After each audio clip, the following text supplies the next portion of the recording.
Hello everybody, I'm Jeff, I'm a wizard, and this is a card reading. However, it turned out to be a bit elaborate, and it started with me actually dividing this deck into the different suits, so the cups, the wands, the pentacles, and our swords. And then for the major arcana, this devil was lying on top. What I wanted to do was sort of go through every suit.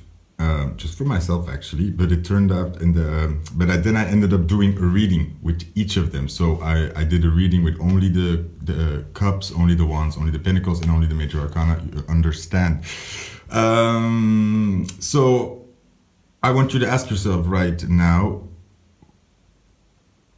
what do I need the most right now, or where do I need the most help right now?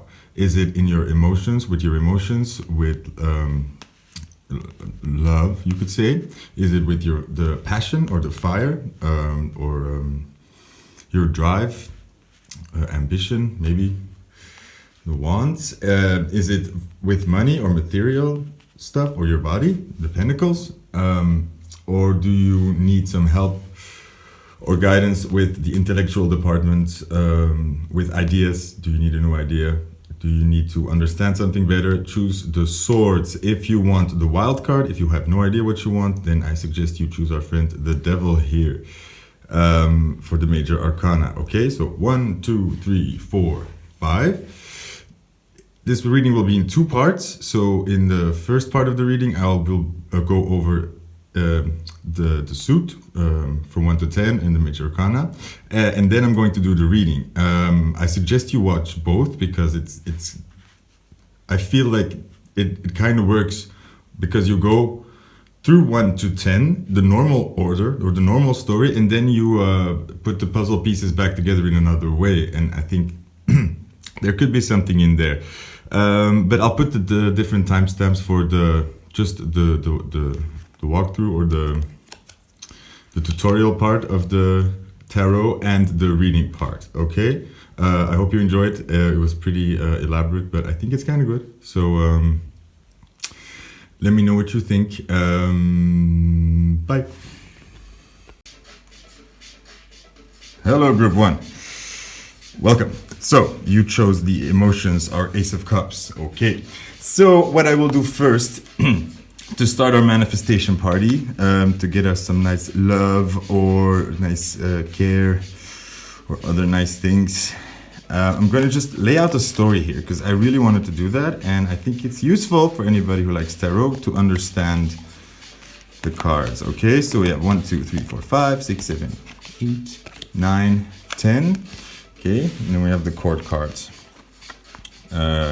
These here. Okay, just gonna start with the 5 here.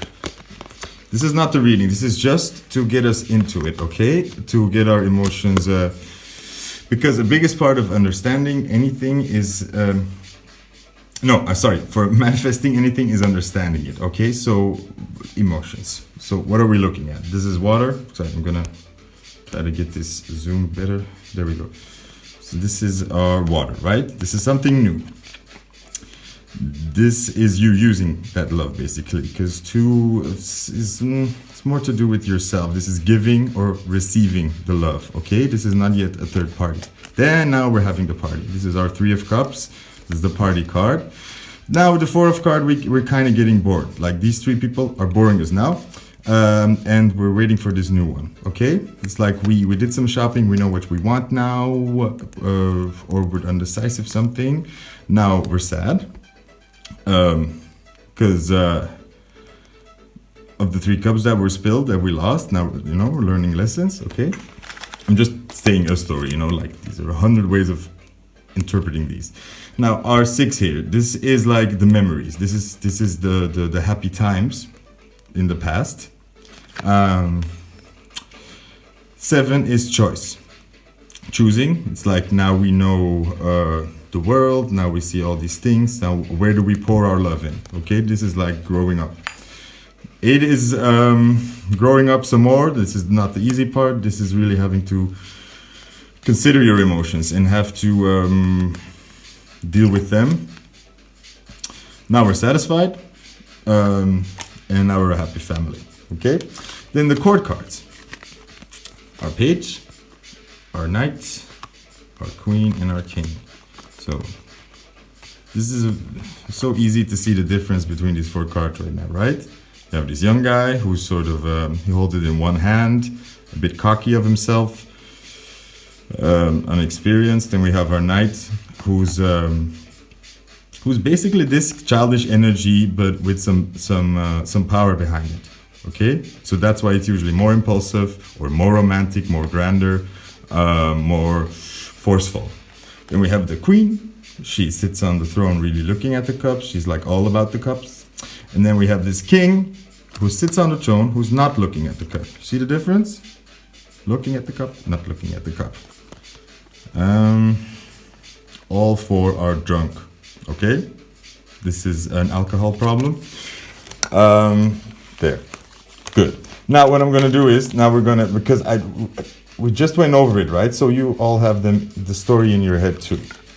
Now, because this is gonna make the reading more interesting, because I'm just only gonna use our cup cards here to tell our story. And maybe the other cards if I need to. But I don't know. 2, 4, 4. So what we got? Choice. What do you want? First card. Zoom it in. Then, our Queen of Cups upside down. Not looking at the cup. And here we have our 9 of Cups. Satisfaction. Okay. I'm gonna leave it at this, because this is... No, this is like my hand feels so heavy, it's like falling on the floor. We have 2 of Cups. Okay. Very good. So, it could even be interesting to go through all of the cards, because we just saw them from 1 to 14, basically. I'll go over it in a second. So now we reshuffle them. So now, we use these puzzle pieces to retell the story, right? But let's start, because this is the gist of it. Okay. So what are we looking at?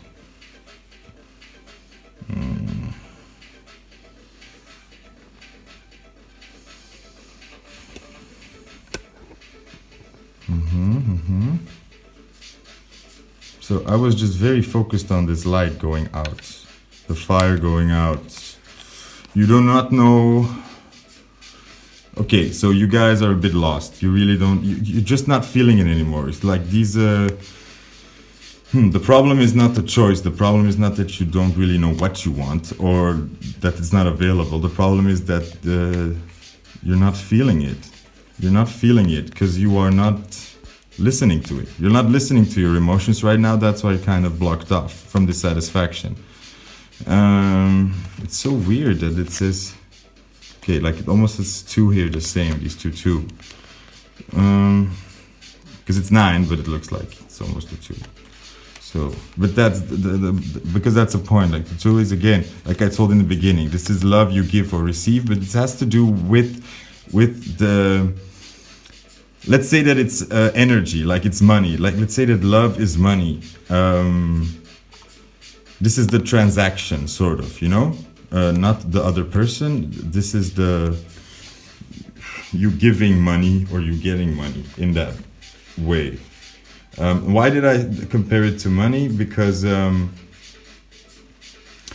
you have to really see it as the love as an actual thing that is there, it is actual energy. It is actually a thing separate. Let's say you have you and another person or another item, and you love that thing, or there is love between these 2 things. Then the love is a third thing. It's it's a separate quantity. And you're blocked off from that, and the reason is because you're not listening to something, or you something is not being acknowledged. Okay, and it's nothing like you're being stubborn or you're being you're afraid of something. No, it's more like you really are a bit confused. You really are confused, and you're just not feeling it. It's not flowing. It's not flowing. yet, I mean, like, while at the same time, there is reason to be satisfied, and there is love. That's the thing. Okay, so now we're going to continue. Now we have this grief card. I'm going to put them on the cards, because I feel like that's also relevant. You know, we have the 1, 2, 3, 4, 5, 6, 7, 8, but they're also like working under each other. Because I decided that. Like, look at this person, this black guy here. It's the same. Yes. Why are you having difficulty feeling it? Because of this. There is grief here that you are not dealing with, or you're not realizing that something is really hurting you, and you kind of want to skip ahead to the satisfaction. You're like, look at all this. I should be so happy. Come on, let's move it. But you're forgetting this. So this Queen of Cups, like, not looking at this thing, and then there's an offer here that it's okay. This is another person, I think, that okay, wait. The Knight of Cups. Yeah, this is you. Like what I said, this is you trying to charge ahead to get to, like, it's like your cups are here. You just wanna feel it. Why aren't you happy? You just want to charge through that, but that's not really working.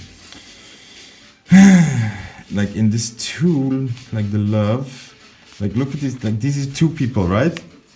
Two people. I just made this whole speech about this being the energy and not another person.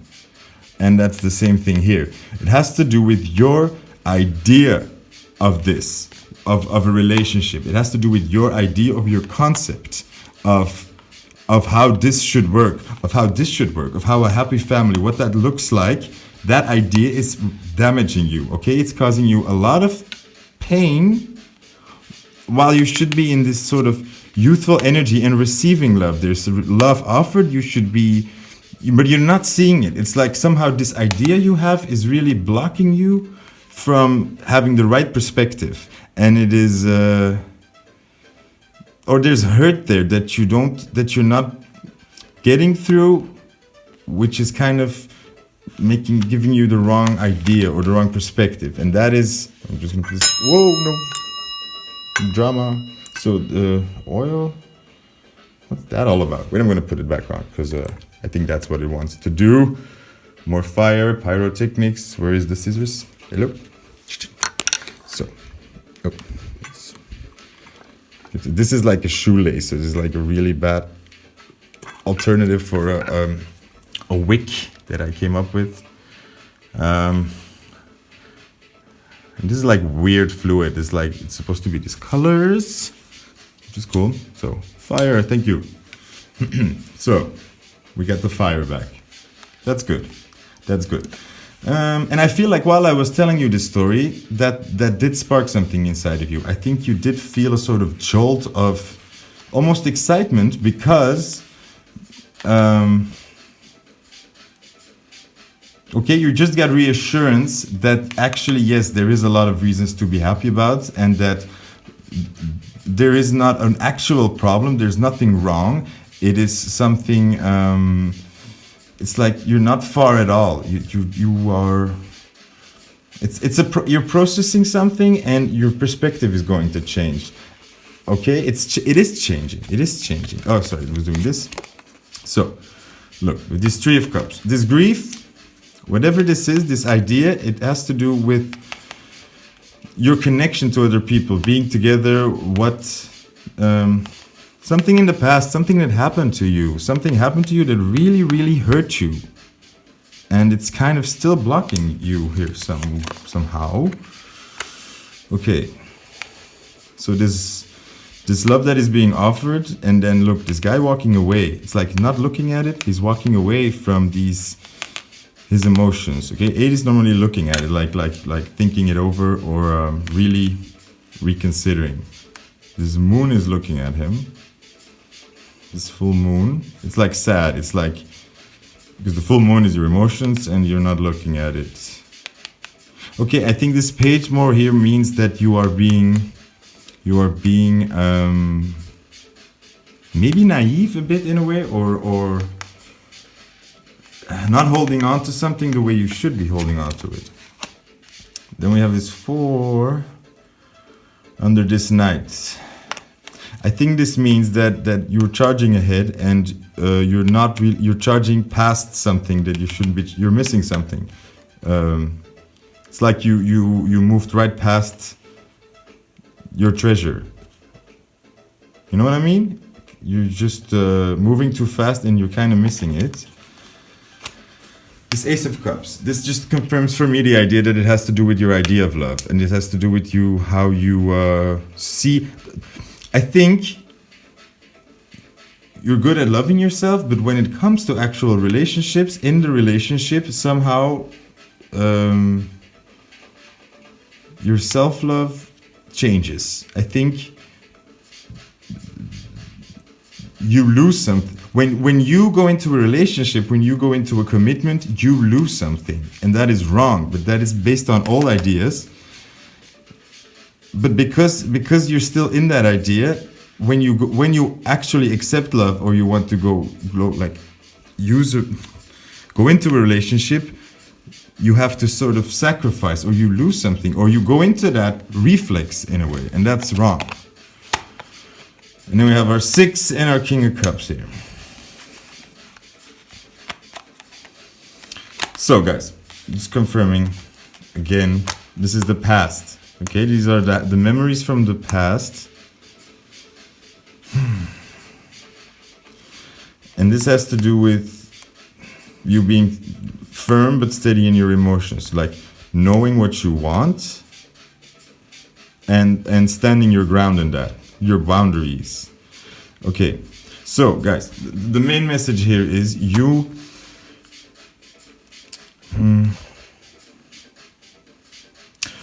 have to really think about where you are applying things from the past and generalizing it to the way the world just works. Because I think there is a relationship or something that wants to happen, or there is love that wants to be. You want to take, or maybe it has to do with you are doubtful in a relationship if you have to go through with it or not, and it has to do with you speaking up about what you want, or actually for yourself. It's because I think it's really a sort of idea that you like, it's too close on your, like, in front of you, that you're not seeing it. The past has taught you that you have to sacrifice yourself, or that you have to sacrifice something. That commitment, or no, that being together or can't, together with other people, can't coexist with being absolutely free. That if you want to be completely free, that a commitment with another person is always a limit to that, and that has to change, because you have to. Let's say for a relationship, you want to be more together with a person, but you do not want to commit. You do not want to be solely with that person. Then you have to stand firm in that, okay? And if that other person does not agree with that, then that is the case, and maybe you need to move on, and maybe you need to just don't go for second best, okay? And whatever commitment you go into, if suddenly it means that in other aspects of your life you have to sacrifice things, or you have to, even if in value, if being together with another person, or taking a job, or doing whatever, suddenly makes you feel bad, or it diminishes your value in any way, or to make another person happy, if to make somebody else feel good, you have to look bad, or take bullying or whatever, then that's not okay, and you have to really, whatever it is, don't let it diminish anything else that you want, okay?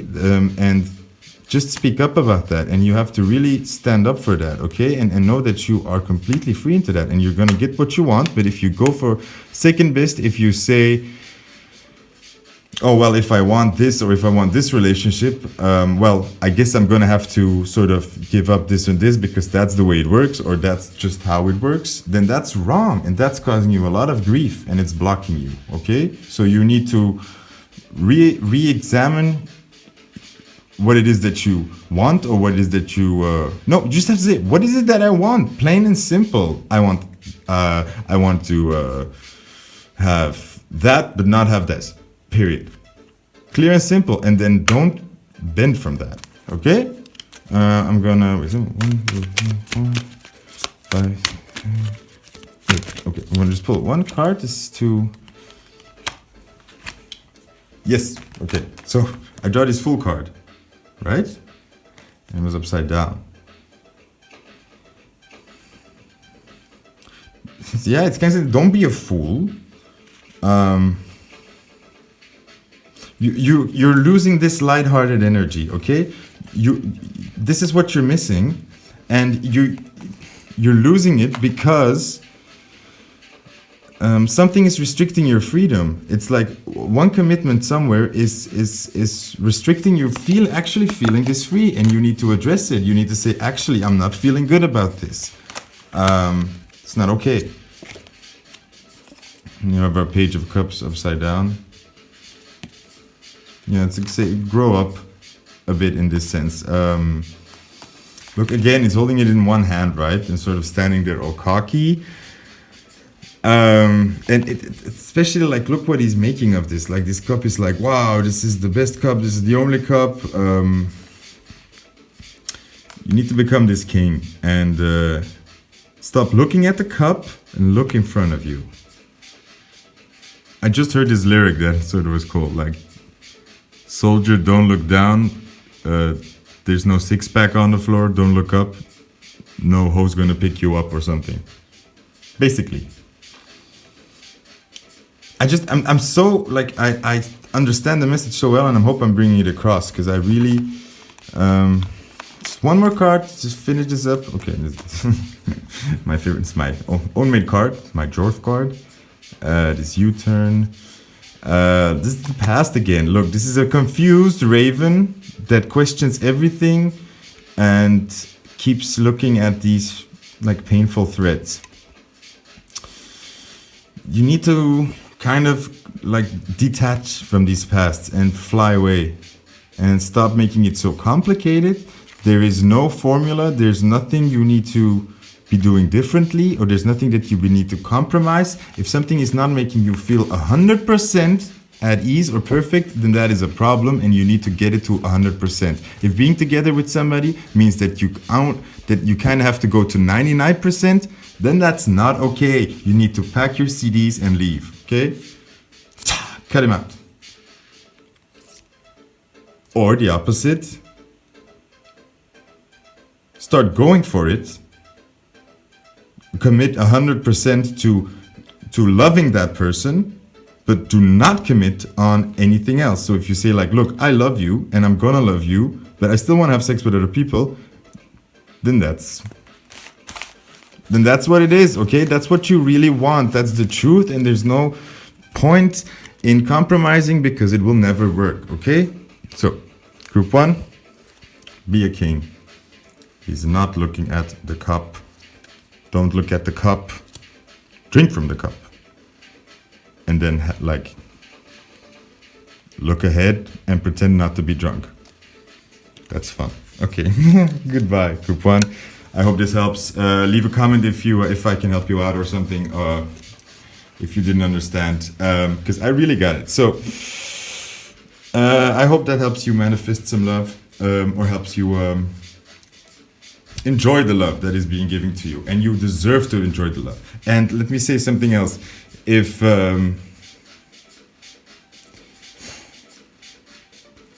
there's never any reason to not enjoy something right in front of you. Even if you just did something horrible yesterday or something horrible happened yesterday, there's no rule that you have to be sad, okay? That you kind of like are owed to be sad. Or if you're not sad and you enjoy something in the moment, that means you don't love anybody else.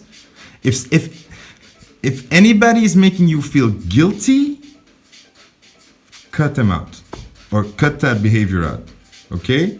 Don't let anybody else make you feel guilty for you wanting something or you just wanting to do what you want to do. Okay? Important. Good luck. Godspeed. Bye. Hello, group 2. Your Ace of Wands peoples. We need some fire. Good.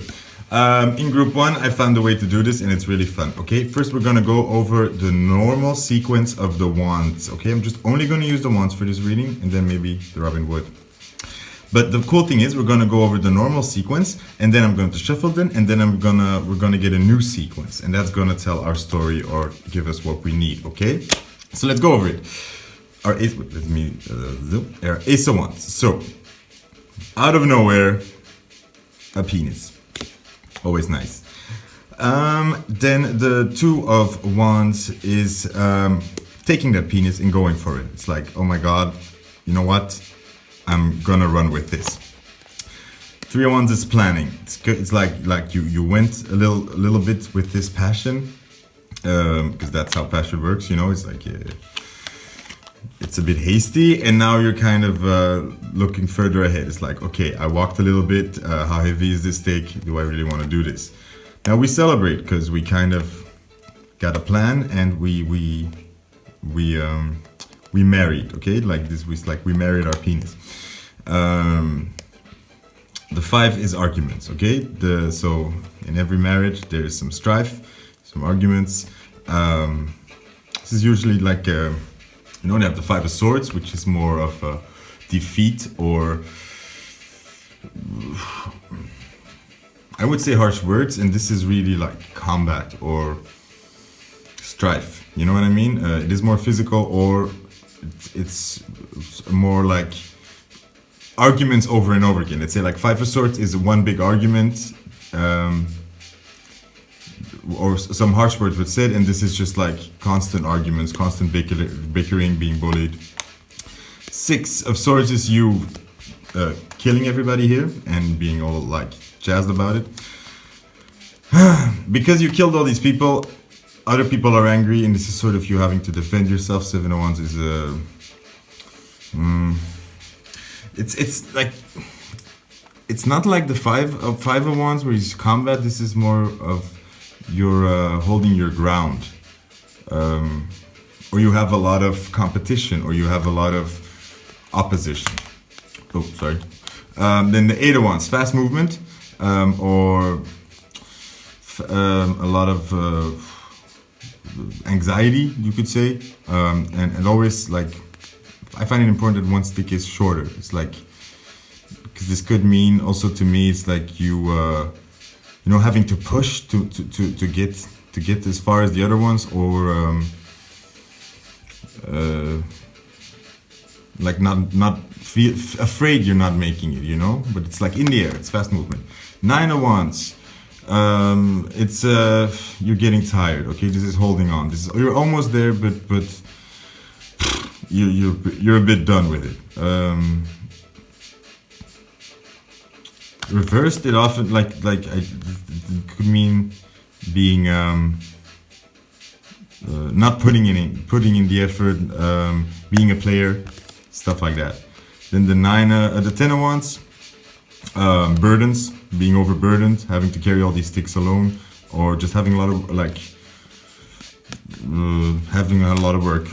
Page of Wands is okay. The court cards, because this is different. Like we have this story, and then the court cards is more like it's always interesting to see them next to each other, because it really shows the difference really well, almost always. So we have this Page of Wands. He's looking at it. He's examining it. He's unsure. He's examining it. You know, he's like when you're buying something, he's holding it. The 9 of Wands, he's running with it. He's running with it, and he's really excited. Okay, he's not looking at it anymore, he's just going for it. Then we have this Queen of Wands. She is, how can I say this the best way? This is all about confidence. Okay, Queen of Wands is all about confidence. It's like she is attracting something. Okay, she has this wand and she's attracting people to the wand. Or she is just feeling it. Okay, she's enjoying it. And then this King of Wands, he is taking that confidence and going for more. Okay, he's like, it's like this Knight of Wands, but this Knight of Wands is very fleeing. It's like he could go for it, but he could just easily turn around and run away. This King of Wands is stationary. He's not going anywhere. So if he commits, he's committed. Okay? So that's the story of the Wands. Now, and it seems like a bit tedious now, but like when I show you now the story, it's gonna, this explanation is really gonna like come in handy, or it's gonna work beautifully. Okay, so I'm just shuffling these 14 cards. 5, 6, leave it. Okay, so and now I'm gonna lay them out again and I'll see what has changed. So we start here with our 10 of Wands. We're burdened, we're carrying a lot of sticks. Victory, celebration, being proud. Okay. Then there's new passion or something new, and then there's fast movement. Now I feel like this stick is this stick. Like I don't know why yet, but I just feel like that. Just feel like that. Hold on.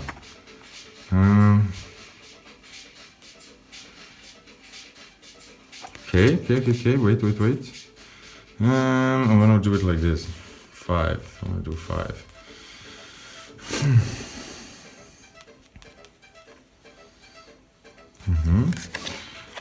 I really have no idea. I kind of have an idea, but this is like a bit baffling me here. This Queen is confident, with this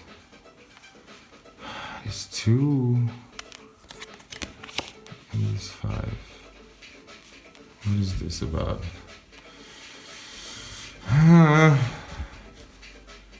Wow, I'm like stumped.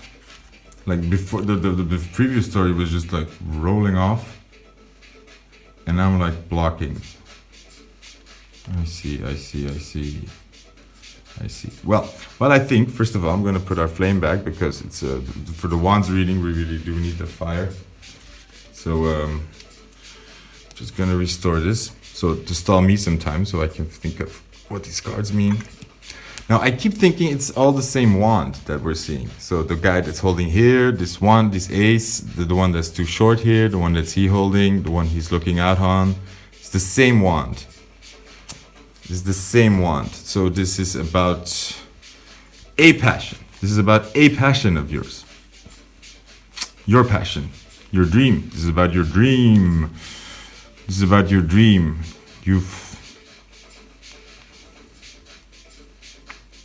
You've been working really hard to make something happen.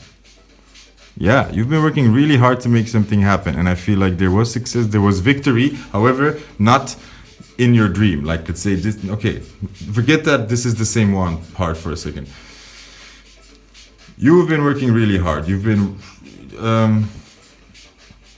carrying your load, and there has been success. There's definitely been success, but not there's one thing specifically that is just your dream. Okay, and everything is moving, but it feels like this one thing that that really is all you care about seems to not be working out.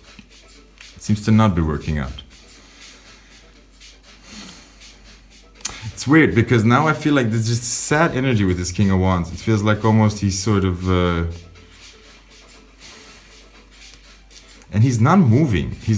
So I feel like you're moving ahead, and you really are like, I think you want a lot. You want it all. It's like all this work that you've done and these things that have been celebrated, you really like care for that. But you also want this. So you want these 8 wants, you want all of them to get there. And the problem here is, guys, is you're sort of being too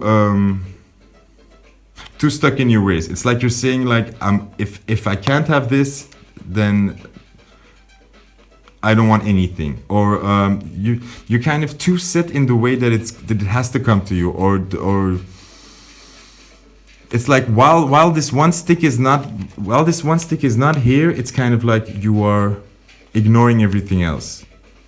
You're so set in your ways, or that's wrong. You're not set in your ways. You are just you are really working for this. You are working so hard, and it's like you kind of feel like you can't rest. You can't take a break because you're afraid you're not gonna get there. Okay, so let's see here. Yeah, so this kind of confirms actually this story and adds to it. So we get this 10 of Wands. You're working. You are. It feels like a long time as well, like 10 years. 10 years you've been studying, you've been working, you've been trying out things, you've been going to the gym, you've been doing it all, okay? You've just been working to get somewhere. And in that time, you've been trying out a lot of things. You've tried out a lot of things, okay? You've seen a lot of things. I think you've tried different jobs. I think you've tried different ways of working, different hobbies. You also tried different avenues to walk to see what would make you happy, okay? I think you were very open to this. I don't think you were always like, this is the one thing I want, and I need to get it. I don't think that was it at all. I think you were, for a long time, very unsure, and I think a lot of things interested you, so you're trying out a lot of things, okay?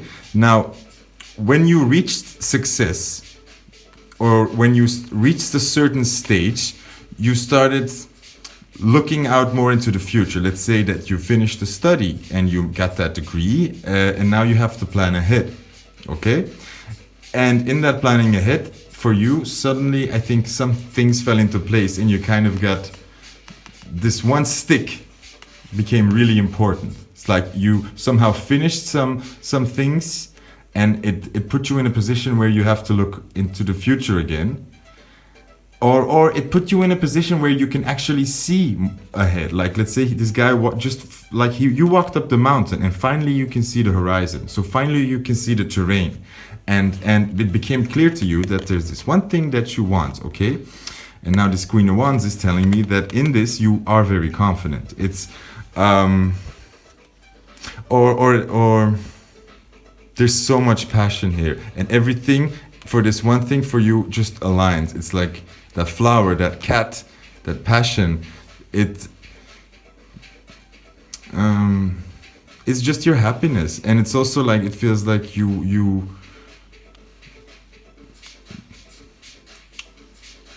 like it really makes you feel this confidence, or it just how do I say this? What am I missing here? Queen of Wands, this cat keeps looking at me. Your instinct, you are getting your instinct, or you okay, no, like this idea, this one stick that came out, you have an internal vision. There's like a strange confidence in you. It's like you have the master plan, you know it.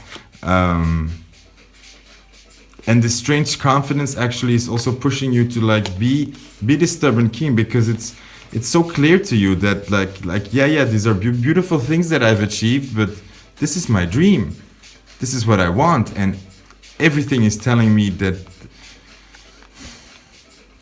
like you know it, like deep inside, it's sort of your center, and that's why you are so like rigid in this, because or not rigid, driven. You're just so driven that I think this is kind of the problem. So under this 8, we have this 2 of Wands, which is actually taking that stick and go it for it. But again, this problem, look, he's like just taking the stick and looking at the world. He's really like calculating, how can I make this happen? How can I make this stick my world? But there's this stick behind him, like these 7 other sticks that he's ignoring. Okay? And now we have this King of Wands with this 5 of Wands. The problem is not this dream. The problem is not that you're going for it. I think this is your passion, this is your dream, this is your destiny. This is your destiny. This position where you are so focused on this stick and you're like, you can't let it go. That's a fear response, because if you would really trust that this is your destiny, he wouldn't keep standing there. Okay? He would take those other 7 sticks and play around with them, because this stick is coming no matter what. Because you're putting yourself in this position, you are kind of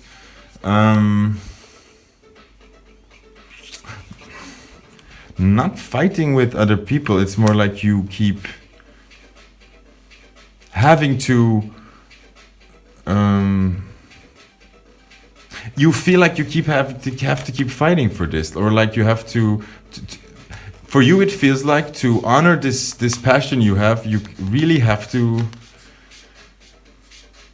fight for it over and over again, or you kind of have to keep standing up for it, because but again, this is the result.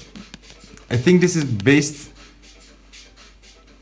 I think this is in the past. Yes, you did have to do this, but I think you are still projecting this onto the world, or you feel like you have to fight for it, and you don't, because it's yours already. It's yours already. Okay, let's see these court cards here. And we have this 7. So like, look, the same thing. I'm gonna put them like this. 9, same thing. The Knight and our 4.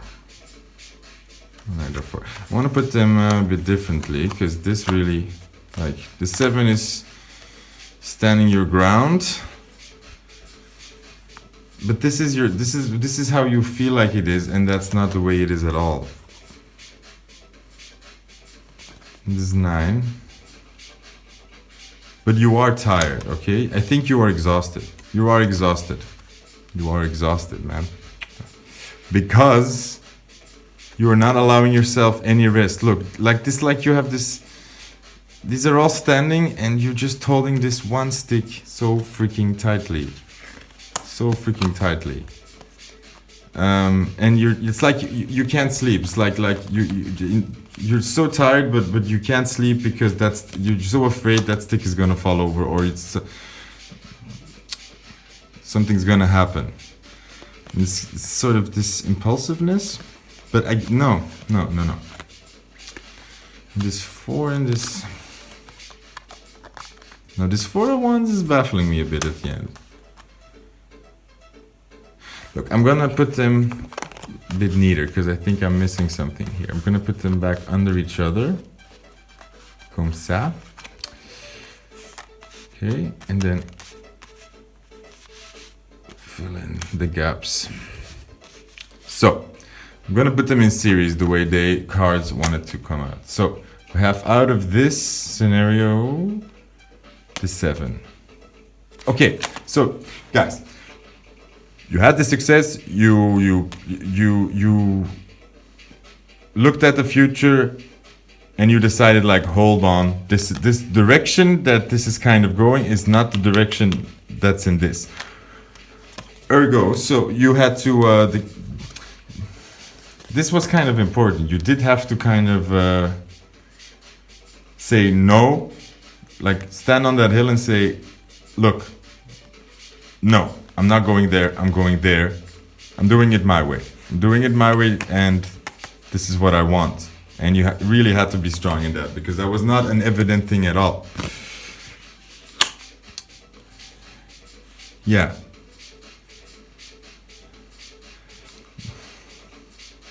This ties into this, look, like you're looking at the future, but deep inside, it's like you see the other sticks and they all look good, but like, no, you know that this is the one. You know it. It's like you're holding on.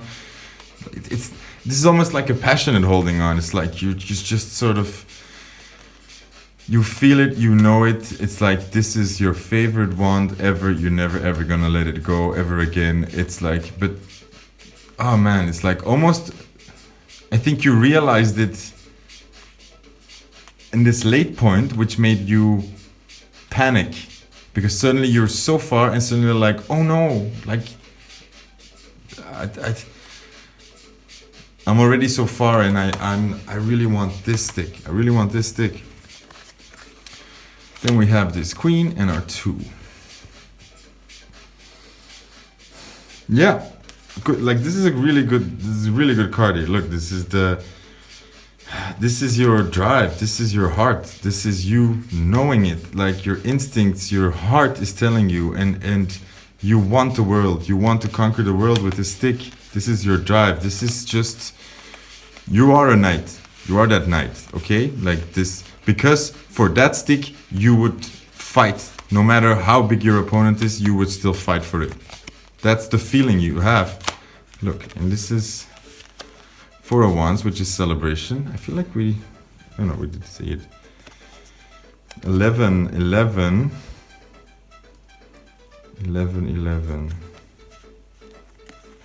This is victory in any case, but I'm sort of tying it into our story here, because this conflict.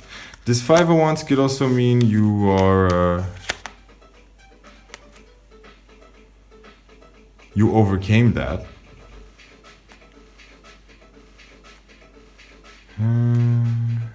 Look, but what it mostly said to me in the beginning is what this 4 is the stability. It's like, I think the key is to this, to you using this drive, using that fire you have in the best way, is to realize that it's not only about this one thing. You need to look at these other sticks. You need to work together. You need to not only look at that stick, use that stick, okay? And then you will see that if you have 4 sticks, you can hang something on it, right? Like, you can't hang that with 1 stick. You need this stability. You need this foundation. You need to work together. You need to learn to work together, and you need to see the whole picture, okay? And then this drive, this love, is going to become centered and grounded. And you're going to find a lot more happiness that way, and a lot more peace. You just need to sort of accept that, yes, this is what I want, and it's never going to change, and I'm always going to fight for it, and I will fight any monster no matter how big it is. But that doesn't mean you have that. It's stop pushing other things away for that. Stop pushing other people away for that, and realize that, yes, that is my passion, that is my dream, that is my desire. But there are other things that are important too, and it doesn't have to be this one thing. I can have all these other things too. Okay. Stop narrowing the tunnel to which that will get you to your destination. So these 3 cards fell out from the Robin Hood to sort of continue our story, maybe. Our Magician, upside down. It's like not getting what you want. It's not like, I think you manifested success and a lot of things here, but in this one thing, you're not manifesting what you want. Okay? You don't feel like the Magician. This 8 of Wands is the fears and the nightmares. These are swords in the sand, you know, these are easily pulled out. These are not swords in stone that are like rigid. These, like, you can just pull these out. And she thinks that there are 8 people standing there with swords, but there are not, okay? Stop fighting these imaginary heroes. And I think the answer to your, how your passion is going to come to life is through other people, through working together again, through, yes, you will find the fire again when you focus on sharing it with other people, having somebody to bounce ideas off, having somebody that inspires you, or that people to talk about, people to talk to about this passion of yours. Yeah, exactly. Still confused why this magician is so upside down. I mean, I could have told the same story when it was the right way up. Like, it was this way, it looks just sad, yo. Why is it upside down? So there has to be a reason. What is the reason? Tell me the reason. Tell me. These antlers. Why am I looking at these antlers? Okay. Yeah, I think it's kind of saying like, to get what you want, you don't have to ram through it or like be so defensive, or it's almost like he's childish, you know, like he's almost like a child wearing this thing, and it's like in his own little world a bit, you know, locked out. So I think this is just saying, stop manifesting this. Stop trying to get this. Stop like using every magic you can to get this passion going, to get your dreams going. You need to stop trying to conjure it, because it's already coming. It's your destiny, it's your passion, it's your dream, it's your whatever. No matter what, you will go in that direction. Stop all this worrying, and yeah, that's like a very, you need to find the people to share this with, and to, you know, to help you get this, to keep this fire going, because you can't do it alone. Stop doing it alone. You did this for so long, being number one, and that has come to a limit, and you have to really see that there are other beautiful things that you have made, and that things are working out beautifully, but you just kind of have to let the river go where it wants to go. Because when you came to this point, you had this big success and you decided, oh my God, this is where I want to go now. Well, that river is going to run there, but obviously it had to, like, that river had to go somewhere else first, and all of that, this has a reason, and probably this success, all that work in the past is going to add up to this. I think you're being very narrow in the way you are letting it come to you, and you really need the connection with the world to help you out right now. And that doesn't mean you have to do anything actively. It really just means you have to chill out, stop forcing it, stop stressing, stop working so hard, stop protecting it so much, and kind of just chill out and let the world in. And you'll see that when you take your eyes off the prize for a second, the path to it is way more different than anything you could have imagined. So don't even try. Yeah, chill out. And I think you're feeling low or scared also because that fire, you've been overusing it and it's being low. So you need to rest and let that fire burn up again. And that's why other people need that, okay? It's 'cause you need, I think your dreams are going to come true by sort of this alchemy between you and other people. You're going to have ideas and it's going to bounce off to other people, and that's going to, like, how do you say that? Like the whole is going to be more than the sum of the parts, you know? Magic. Good. So chill out, do nothing, have fun, talk to people, and stop being afraid, because you can be so confident in knowing that no matter what, you were gonna try to get there. So and if you know it deep inside, you know it. So stop doubting it. Every stress, every forcing, every thinking that there are lost chances or missed opportunities is you kind of doubting yourself, being your own worst enemy here. So get out of your own way and get out of other people's way that are trying to help you, because the universe is trying to help you through other people. Okay, you really have to see it as if like there's one hive mind that is like every person you meet is the same mind almost. So you're actually only dealing with one huge brain, if you know what I mean, kind of. So stop seeing it as individual chances or opportunities. Everything is one whole, so you're kind of interacting with the whole. I don't know if that helps. It helps me. Good luck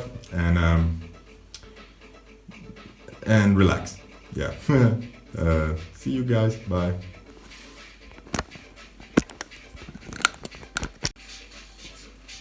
What's up, group 3? Our material girls. So I found a way to do this in the previous group, and it works really nice. First of all, I'm gonna go over the normal story of the Pentacles, right? 1, 2, 3, 4, 5, blah blah blah. And then we're going to reshuffle these, and then a new story is going to appear, and that's going to give us our reading. So you can skip ahead to that. However, in the explaining of the cards or in the going over of the cards, it really ties into the story that's going to be told. It's like we're going over the puzzle pieces, and then the puzzle pieces are going to be rearranged. So that tells us something, okay? So let's start here. How are we gonna make some money? Good. The story starts. A hand from the sky. A new undertaking. Something is giving you money, okay? Something you're doing is delivering. You want to keep getting this hand from the sky, so you are, whatever this is that is giving you money, you are you are balancing it with other things, okay? You are trying to balance the income that you're getting with the expenditures, or you are trying to incorporate this job or like make this a job and balance that, okay? So balancing, keeping those coins coming. This is working. So this is you building something up. Very simple. 4 is stability. Could also be meaning greedy. Usually like the cards show somebody holding a coin very tightly or like keeping the coins. But in a way, it's kind of just saying, look, like whatever you built here, you're kind of holding on to it because you worked hard for this. So those coins from the sky don't come that easy, yo. However, this is isolation. This is you taking what, like, it's all about you here, okay? This is mine. 5, being left out in the cold, these beggars outside of a church. Yeah, very typical card for a financial hardship or being left out in the cold. Like in other readings, in love readings, or this could mean you just being left out. It's funny because this card usually translates into to love or to passion or to other things very well, because it's like, or intellectually even. Somebody could steal something from you, like in other ways than money, you know? But also what is important is that they're next to the church, you know? The beggars are here, but help is nearby, you could say. However, like, yeah, I don't feel it. 6 of Pentacles. This is okay, it's an important card. This is like sharing, being generous, or like the giving and receiving balance. And important story is like for you to know is like this guy is giving to other people. However, in this giving, these people are kind of being like they don't have a reason to go try something else because this guy is giving it to them. So they're kind of being like, without this guy here, yes, maybe they would starve or maybe they would grow. And him giving to these people does not make him grow. That it's not important. Like it's important to share and to give to others, but it's important to know that this action is not. It's not raising anybody here, sort of. You could see it like that. And opposite, it's often like saying you need to, you're giving too much, or you are, you need to give to yourself. Now, this is looking at what you made, looking at like, oh, I've all these things here, like counting your money, or finding a solution, or like going over things and finding the key. Opposite side is you looking at what you lost. It could be other things as well. Everything could be other things. This is you. After this is like you kind of you've been working a long time and you figured out like this is the way to go, and you keep going. You keep working on it, okay? Just work hard. You have the 3. This is good thing to put this together. It's 3 of Pentacles and 8 of Pentacles. Now, what is the difference? How do I say this?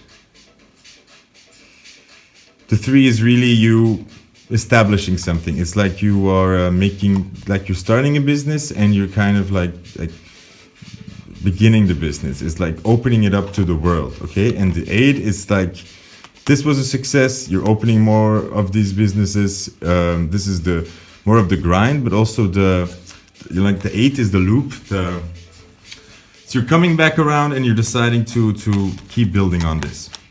The 9 is the satisfaction, enjoying your wealth, and 10 is the ultimate success. It's sort of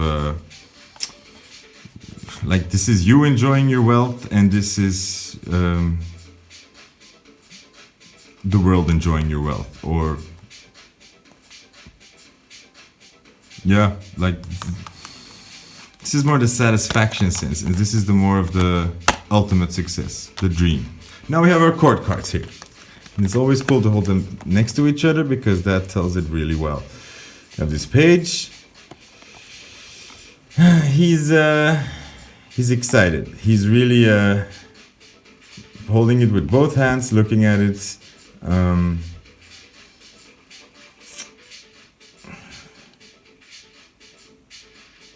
Like it's just excited, like, you know, it's like, ooh, this thing is like, this could be something. He's dreaming, and he's trying something. Let's say he found, it's what a lot of us have a lot of times. It's like you think you find an idea that could really work, that could really make you some money. You're really excited, okay? This is that original jolt of energy.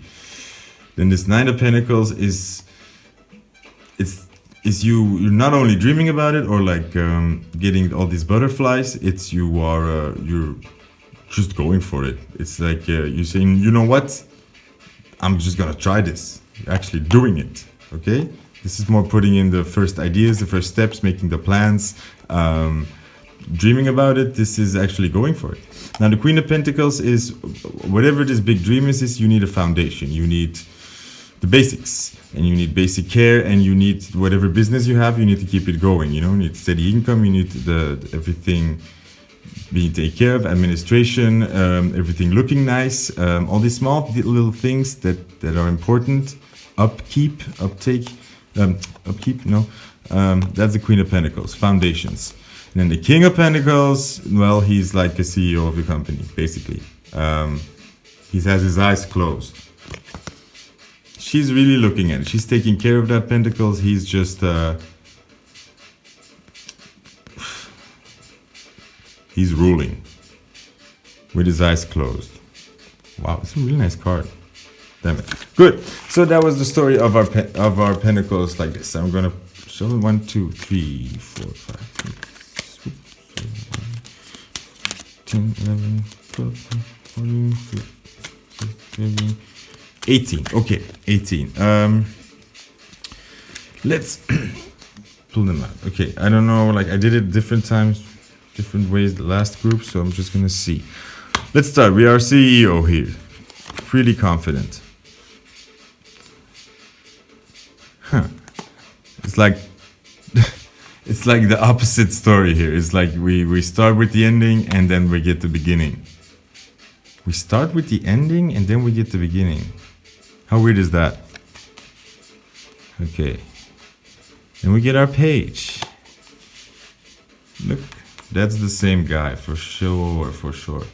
Let me zoom with this. This lens seems a bit dirty. Okay. So, okay. One more. Oh. Huh? Why did I do that? What is this? Seems like the same coin. We have this. What is the hexagram? The three. Alright, sorry. I interrupted because I heard a sound and I thought there were burglars.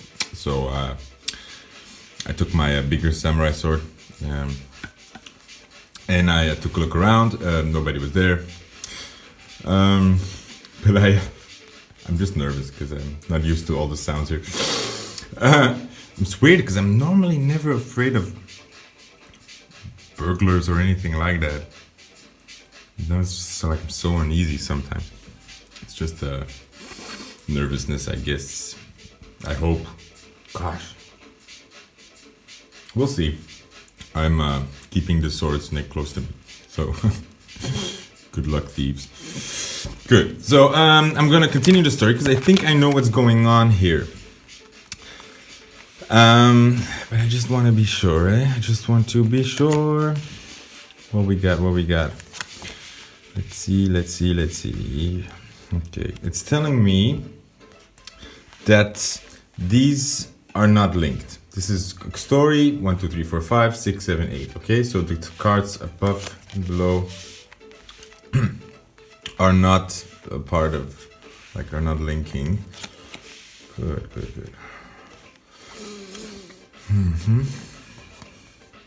Let me see here. Okay.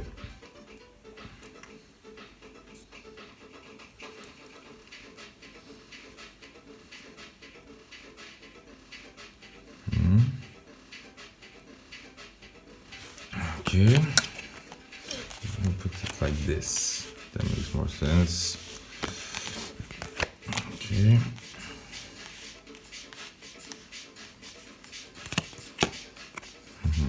I'm gonna put them in rows of 7.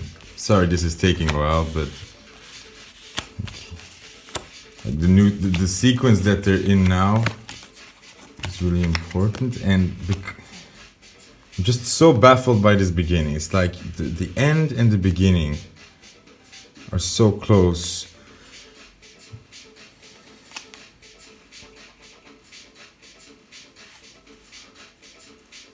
It's so weird. It's like you have this. It's like it's more and more negative. Like the impulsiveness, the greed, the being left out in the cold, the begging or sharing, and then having to figure it out, kind of.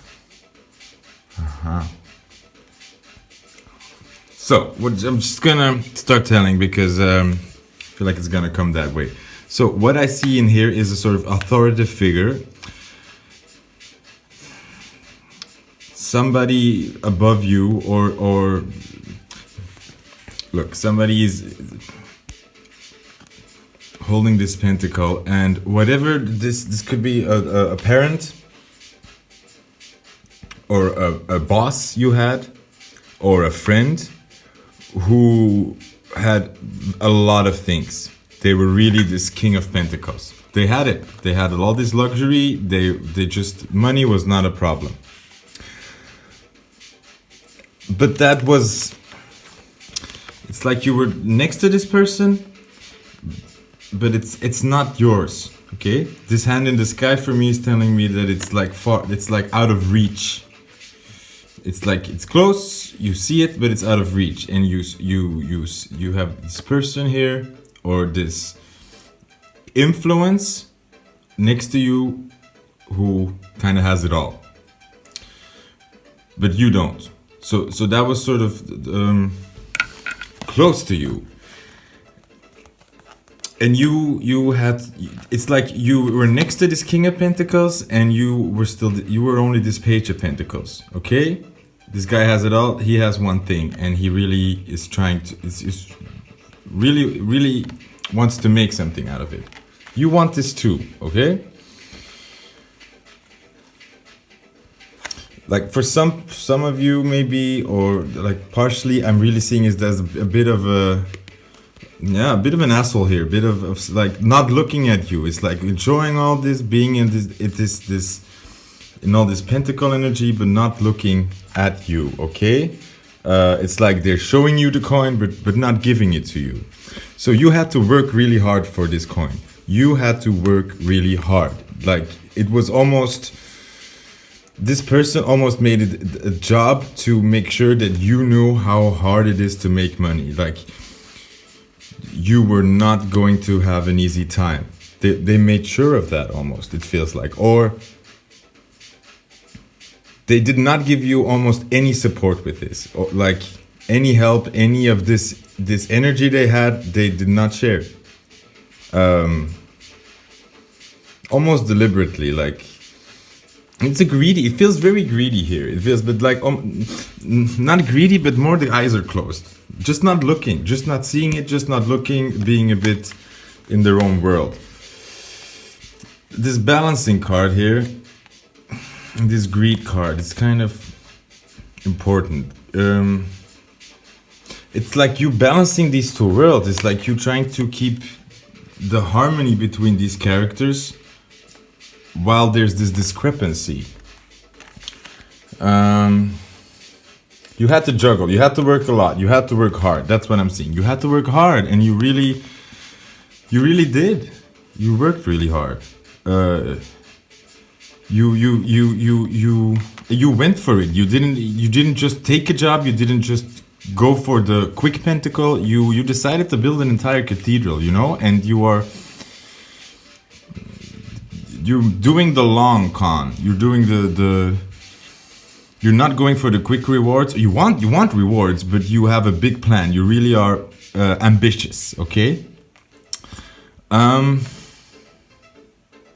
However, you're starting at the beginning. It's like, forget this person, you're starting at the very beginning. You really had to work for it, the grind. You came from far from almost with opposition. It's like this person made sure you didn't get any help because they wanted to make sure that you knew that this fucking pentacle doesn't grow on trees. And it's like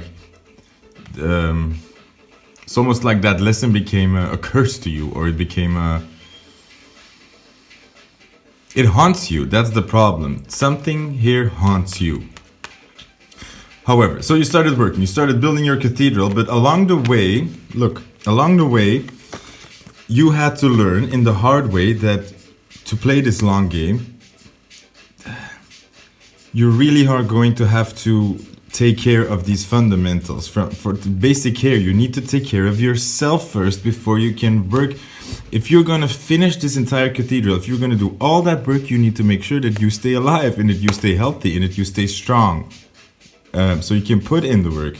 So you kind of had to go through this really long learning curve where you not only did you have to like start from nothing, didn't get any like this, didn't get any support, didn't get any this person did not invest in you, it did not support you, it did not back you up, it did not believe in you, or maybe they believed in you but they were like, yeah, well, go figure it out. Well, you have to figure it out on your own. Like I worked hard to get here, or I did this and this to get here, so you just have to do your thing, kind of, you know, something here, and you had to do all that work and put in all that effort, and at the same time, like it's almost like you had to take a step back, like you took a couple steps forward and then you had to take a step back because you were not taking good care of yourself and you were missing the fundamentals. Whatever you were trying to build was not steady, was not on solid ground, because the support that was lacking here you needed to give to yourself, and that meant it meant like you had to slow down, take a step back, really learn how to do this, really learn this over and over again. I think you were burnt out at one point. You really were spent, and you really had to learn how to the basics, like forget these big dreams of having castles and servants and faraway travels and all these kinds of beautiful things. Let's figure out how to stay alive and healthy and get through the week, get through the month, you know?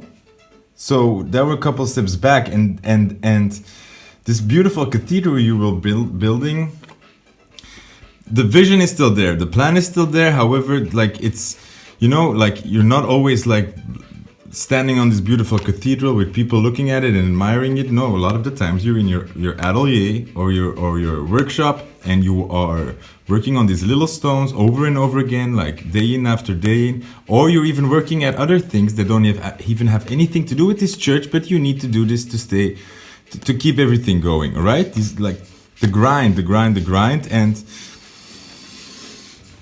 but you kept at it. Like, you did that. You went through that. You did that. And you're still not here. You're still not this King of Pentacles. You still haven't finished your cathedral. However, through this,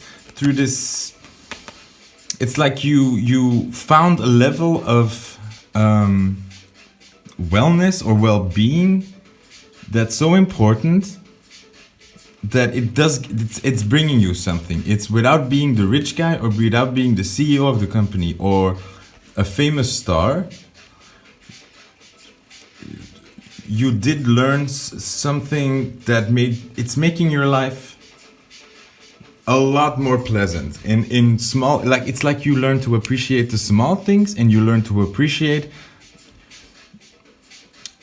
what an amazing, abundant thing it is to have food every evening, to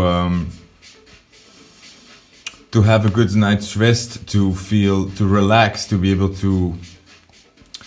You learn to enjoy all the small things around you, and learn to be creative, and your world opened up in a way that this person will never know, kind of. So you learn to find satisfaction in smaller things, and I think you grew also, like, you're not this page anymore. You grew, and you kind of became this queen. Through all this hard work and through all this learning, you really did build something. So you're not at the end goals yet. I think maybe you're still even having financial difficulty. However, you also, like, all this money worries and all this trouble and all this hardship, it kind of, you have to realize that it's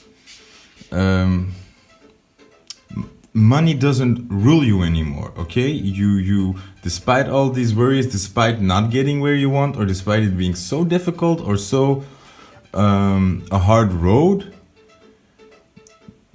you kind of learn to let that go. It's like, okay, well,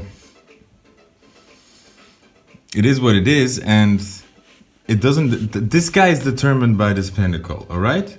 If he doesn't have it in his hand, he goes crazy. But you don't. You, like, without these pentacles, you're still amazing, and you know it. You don't need any pentacles to feel that, because you could do this over again. You have foundations, or you're kind of found a stability in a way that is in you.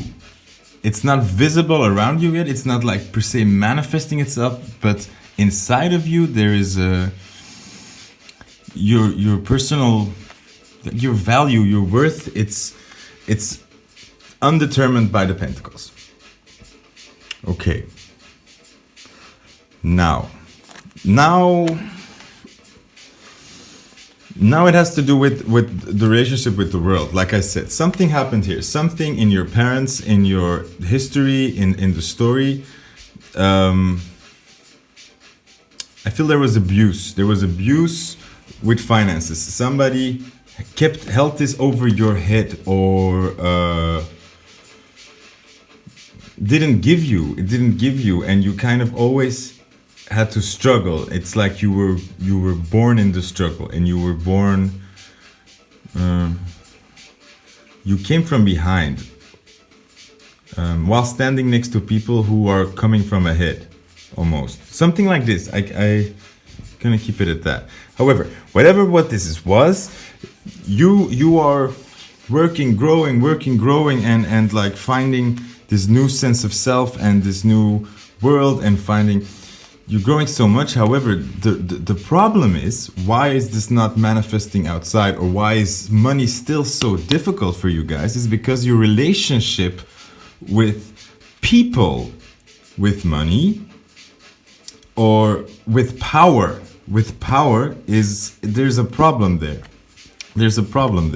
Like taking this and putting it into the world and going for the big dreams. It's like it has to do with working with other people, and there's a problem there. It's greedy, being left out in the cold, having to beg for it, having to ask for it, having to manipulation. I'm getting manipulation. I think you guys sort of learned, because this person was, or this influence was so abusive in this way, they trained you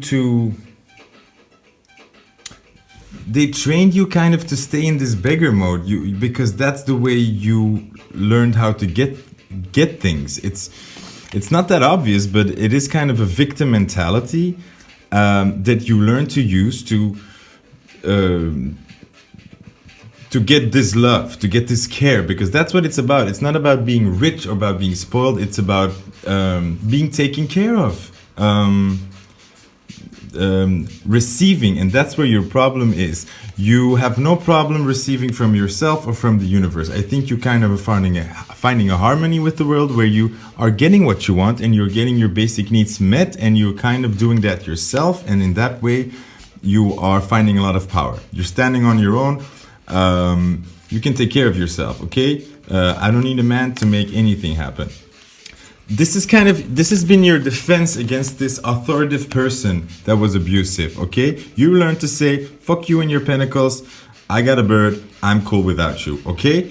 But that's your defense against this person. It's like you kind of made sure that you never, ever, ever have to be in this position again. Yes?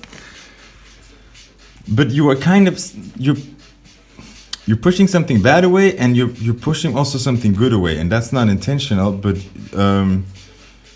fuck, I lost the thing I wanted to say. You don't need anybody,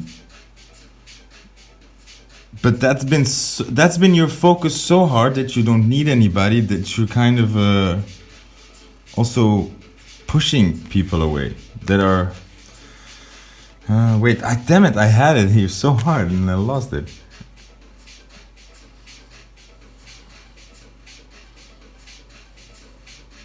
Oh yeah, accepting, receiving. That's where your problem is, okay? You made sure you never have to ask or be in need, or that's what your goal is. You don't want to have anybody have this control or this power over you again, but in that you have blocked yourself off from receiving a lot. So whenever people try to give you something, or whenever people try to share or be open, you see it as negative, or you try to avoid that. You really have a problem accepting money, and in your head it's also a very harsh thing. Like it's when people give you money, or that's a big deal. It's a huge deal, and you feel like you owe them, or it's like, let's say you do a service and people give you money for that. You would have such a hard time asking more money for that. I think you would drive yourself crazy in making sure that that service is the absolute best service that anybody possibly could get, before you even would start to look at how much money you're getting. And I think even then, I think only you would up your price if you saw that everybody else was doing it. You know what I mean? You see it as such a heavy thing. So getting connected back to the world and stop imposing this abuse back onto the world, because whatever this person is, whoever this was, he's not there anymore, or she's not there anymore, or that's gone. And the position you were put in put you on a path to take care of yourself, and I think you're a fucking hero in that. I think you are really owning this. However, now is the time to break this cycle and to stop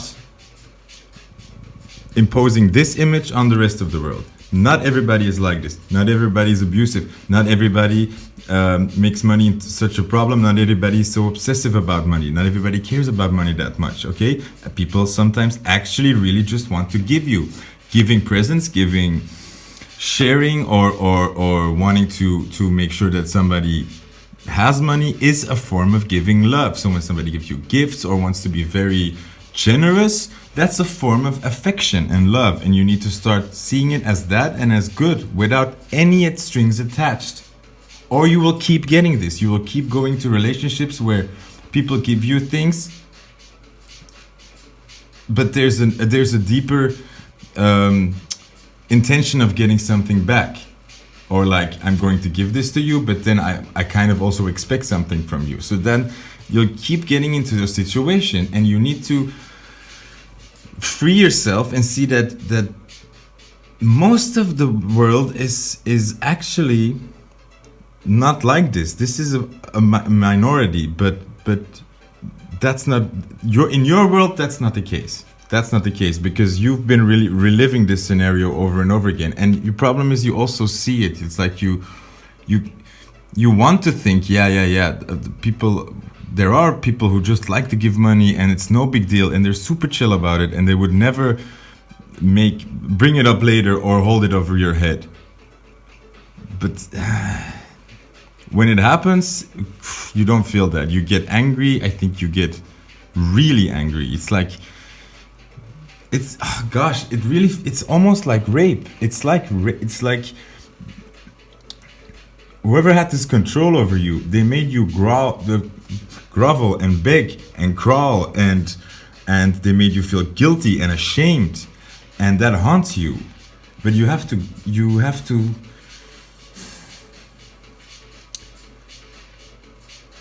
see what that brought you, and at the same time snap out of this image that the entire world is like this. And you have to open up your eyes to see that there a lot of people actually want to give you. The world wants to give you, and you just have to open up your arms and receive. And know that you are worthy of receiving millions and millions and millions of euros. And let's say you date somebody and they offer you all these kinds of things, and in the end it ends up that they wanted something in return, or they're kind of an asshole about it. That's their problem. It's not your problem, because from now on you're gonna say like, it's normal that people give me things. It's normal that people spoil me. It's normal that it rains down money and gifts on me. That is just normal for me. Never ever again am I going to feel guilty for accepting something. And never ever again am I going to feel bad for using something or taking something from somebody, or receiving or getting gifts, or being very, very lucky. Okay? Because that is normal. I'm worth this. I deserve it. And that is the new normal. Okay? So when people come along, they try to oppress you, or they try to hold this above your head, or try to control you this way, well, first of all, you see them coming a mile away, because this has made you into a very smart and wise person. Okay? It's like, you will feel this the first second. And second of all, it's their problem. Okay? If they want to use that, that's fine. Be an asshole. But you're not gonna make me feel bad for getting nice things, or you doing things for me. Because if you love somebody, you want to do everything for them, no matter what. You just do it. You love doing it. And you need to learn that a lot of people, I think you do, love giving. You love giving to people. It makes you feel good. It's a nice thing. For children, it's really important that they can give to their parents. That's something they need to learn. And some parents, they will have this reflex of saying, no, don't do that. You don't have to give that to me. They make you kind of feel bad and awkward for trying to give a present. And that's wrong, because children have to learn that they see other people becoming happy. So they give something to their mother or father, and they see their father or mother become happy, and they receive the love. But when you have a parent that says like, oh no, you shouldn't have done that, you don't have to give to me, no, silly, that's like, why would you waste money on that? They're not receiving the love, and they're making you feel bad for giving love. You have to start seeing it as this, okay? And realize that you're a badass bitch, and that the world really wants to give to you, but then this image from the past, you're still imposing that, and you're still limiting yourself out of fear. You're like, it's like you don't receive anything material, so you would have no ties. So you wouldn't owe anybody anything. or you couldn't come back in the situation, but you are cutting yourself off. This impulsiveness, the greediness, left out in the cold. It's like this is sort of the... It's like these are sort of these abusive scenarios that I mean. It's like people being stingy, people being very... Yeah. But this card was last. You give too much. I think you give away too freely. You need to start valuing that. You need to start realizing that somebody else is giving you money or kinds of things. You're giving that person attention. Your presence, you just being there, is valuable, okay? So you just being there and being around people is you giving. That's value. That has value, okay? If people like you, they like you being around. And that's enough. That's enough. Stop oversharing. And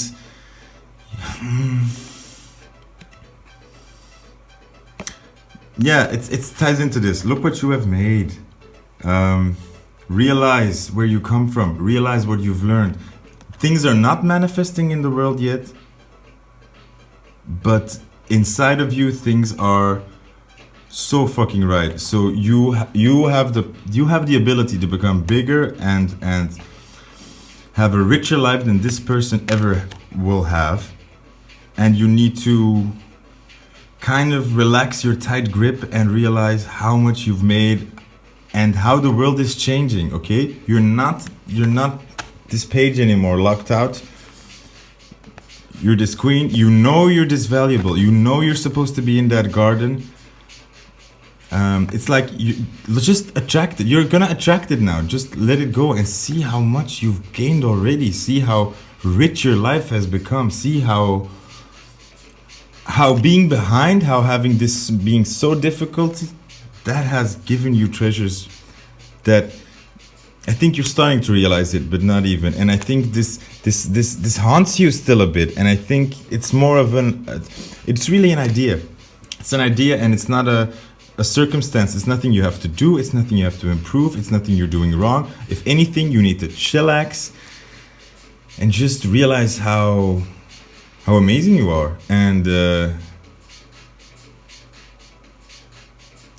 you are getting there. The only problem is you need to really just accept people giving you things and the world giving you things, and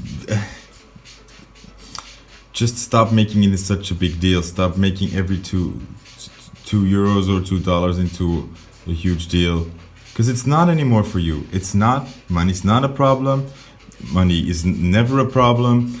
There's abundance around you. You have no problem giving to people. People around you have no problem giving to you. It's very free. It's free energy. It's moving easy. It's like it's easy, and it put you into this tight corner to make sure that you realize what a badass you are, and that without any money you're still valuable. Okay, so never, as long as you realize that the profit you're gaining or the money or the gains have nothing to do with your worth, and that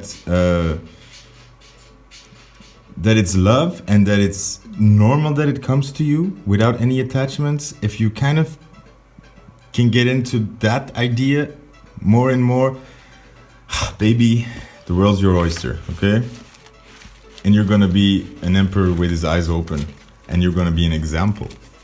And you're going to know how to love people this way, the right way. Yeah, cool. Hope it helps. See you. Bye. Hi, group 4. Ace of Swords. Sword people. Let's go. Okay. I'm gonna go faster in this group. We're the smart bunch, so you can handle it. What I did with 4 groups is, with all the groups, I go over the swords. 1, 2, 3, 4, 5. I go over the entire sword deck. So to explain a bit what the swords are about. So for you to, for your manifestation, you are well informed. But also, I'm going to kind of go over it, and then I'm going to shuffle them, and then I'm going to get a new order, and that's going to tell us something interesting. Okay? because for you to like kind of get the reading, we have to go through it first. We have to. It's a must. Ace of Swords, a new idea. A sword with a crown. Nothing. What can I say? It's something new, something from out of nowhere. Spark, a eureka moment, an aha moment.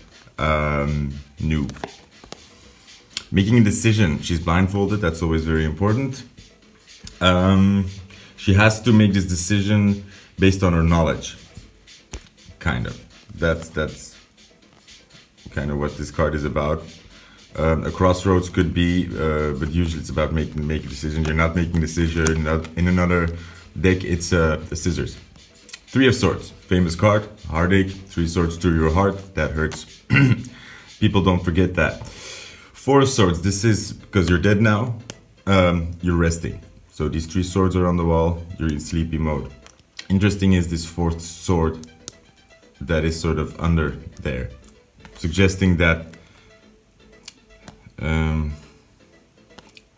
like after this or out of this, or there was something you were missing, sort of you were going for the wrong thing, or blah, whatever, going too deep. 5 of Swords, this is defeat. This is a conflict, but I said before, this is one big like fight where harsh words were said, and like the 5 of Wands is more like continuous fighting or bullying or more physical. And this is a conflict of minds. So this usually is a breakup more. You know what I mean? With the 5 of Wands, it's 2 people fighting, but this is really where 2 sides are clashing, and it's one or the other kind of. 6 of Swords is you're letting go, putting it on the ship, and you're moving away. Pretty. So one of the weirdest cards for me is the 6 of Swords, because knowledge is another way of saying it. It's the knowing. So you move on. This whatever was there is explored, or you know now, so you get bored, so you need to move on, or you know you need to move on. 7 of Swords, famous card for thieving, stealing, but also kind of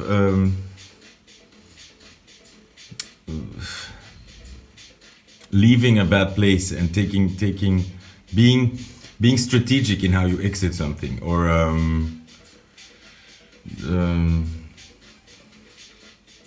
yeah. It could mean a lot of things. It's a complicated card. It's a very complicated card. I always say it's like after the war, like you lost the war and now you have to just take what you can and leave. Something like that. 8 of Swords. This is about anxiety, mental constricts. These swords are in the sand, so they're loose. You could easily pull them out. And this person, she's blindfolded, she thinks that there are 8 people standing around her, but these are just 8 swords in the sand. So it's all about like problems that aren't really there, that there are in your head, or anxiety, or just you are going through mental pains. But this is more, the 9 of Swords is then more the nightmares. This is the you lying.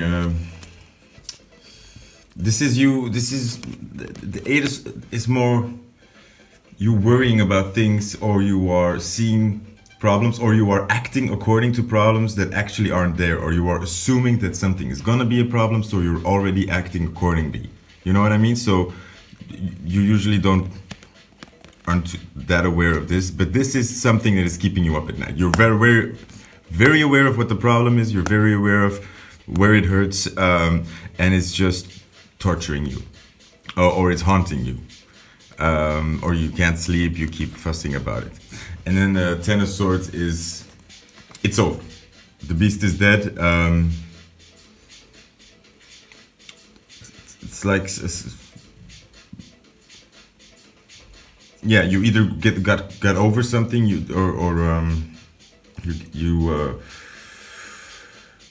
let.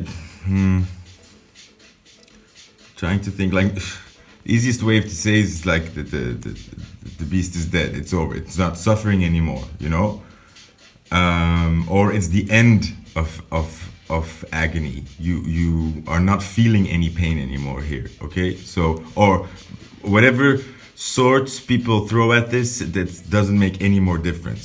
Okay, now we get to the court. The court. It's always interesting to call them together like these to see what they're about. Okay, so the Page of Swords oftentimes means communication, somebody speaking. But it's a naive energy and somebody who is maybe very sharp but a bit clumsy with that, or like they're holding this sword, but that's not a good fighter stance. They're a bit cocky, sort of playful, not taking it too seriously. This could also mean writing, working on something, trying something out. But not a serious energy, or a fleeing energy. Like, let's say you write a letter. When you write the letter, that's fine, but a week after, things can change. You know what I mean? You could feel different. Something like that. The Knight of Swords is somebody who rushes in more. They're putting a lot of weight behind that sword, behind an idea, behind communication. The page is more frivolic. It's much more light, and they're kind of like swinging the sword and then pulling it back, seeing what happens. This knight is going full throttle. Yeah, not holding back. Could be impulsiveness. Could be. Could also be like, you know, somebody who stands up for somebody, who is quick to defend, or somebody who is strong in their values. It could also be somebody who is quick to act, or impulsive, or like in the Santa Muerte deck, it's somebody who's like a sword. It's like swallowing a sword. That's a good analogy. Now, this Queen of Swords, it's all about boundaries, right? And kind of cool about this card is like there's all this blue here, which kind of indicates that she is very communicative. She has no problem standing up for herself, or saying what she wants, or what she likes or doesn't like. But here there's this white right in front of her. To me, kind of saying that she's not talking all the time. That's important. And a good Queen of Swords, she's not constantly fighting and guarding her boundaries. No. She's confident in them. She's not arguing about them. She will speak up when she has to. And she's ready. She's sharp. She's super smart. She's confident in what is right, and she will speak up, but there's still sort of this passive openness, and she's listening, sort of, right? Reversed, soften a bitch, somebody who's cold, somebody who is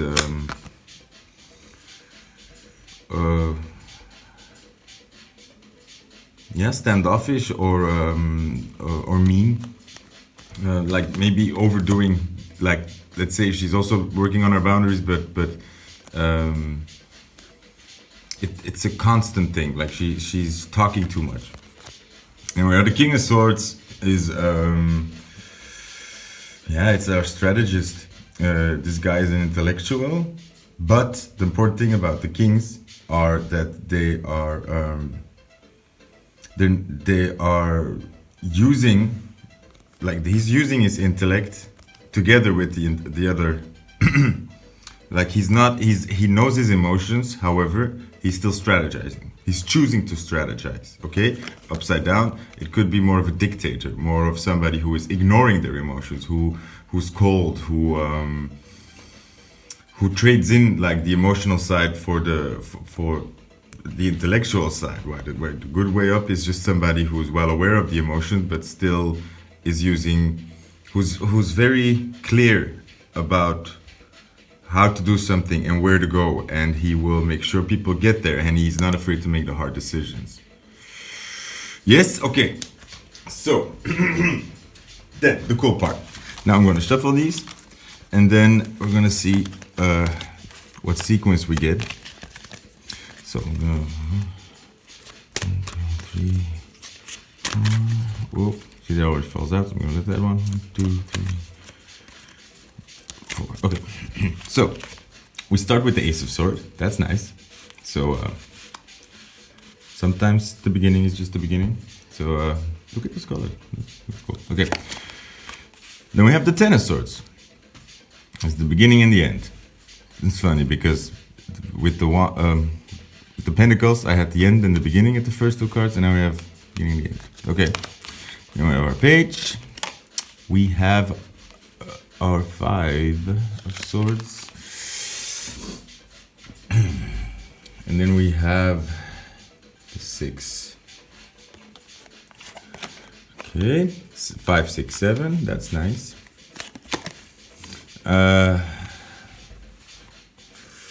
King of Swords. 4. Right. Knight and the 2. I'm gonna leave it right here. Still have 4 cards left. I'm gonna start talking. So, the beginning and the end. Wait, I need to flame more. I'm gonna do that. I can do that while I talk.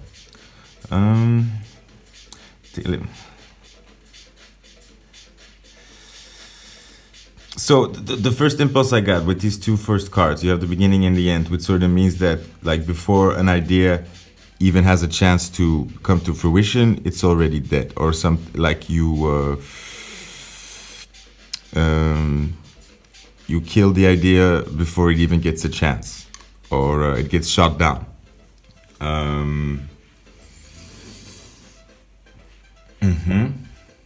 Look, okay. Like this first row, it seems like it, like an idea failed.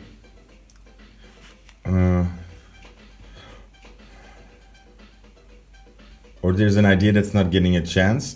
Then there's I think there's childish communication, or there is.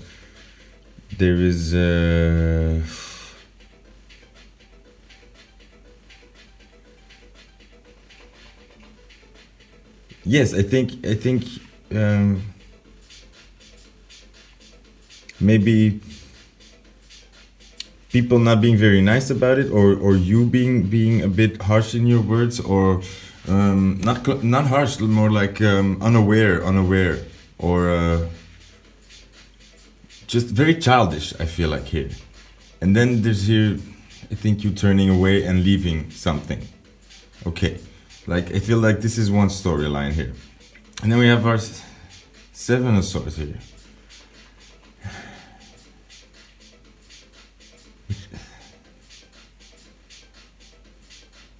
Stealing? This is weird, I'm kind of getting both. I'm getting stealing and the vibe that it's a good card. That is interesting. You know what, I didn't do this with the other ones, but I was looking at the Robbie Wood Tarot, so I'm gonna see like the Seven of Swords. What is the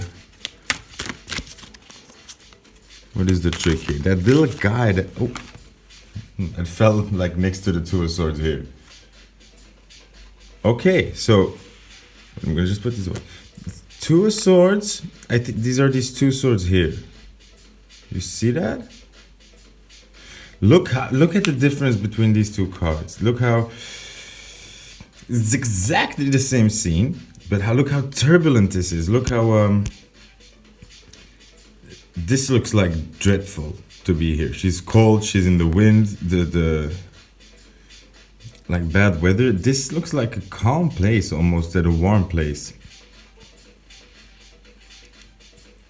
She looks tied up, she doesn't.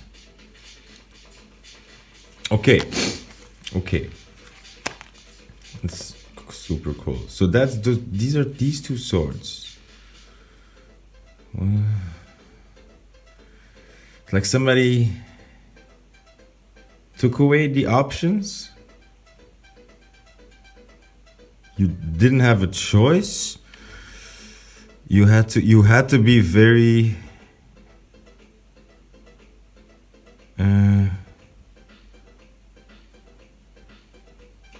you had to be very strong in this. Wait. And this Two of Swords again.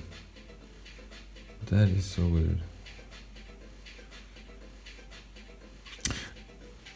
I'm not sure how this ties into the first row, but I feel like here there's the Two of Swords to the Two of Swords. Here is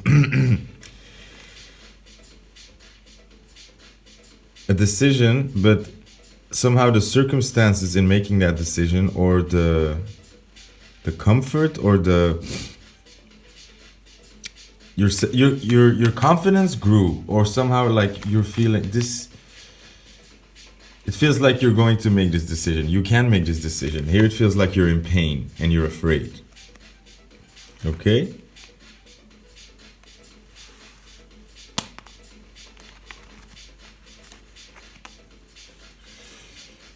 Okay.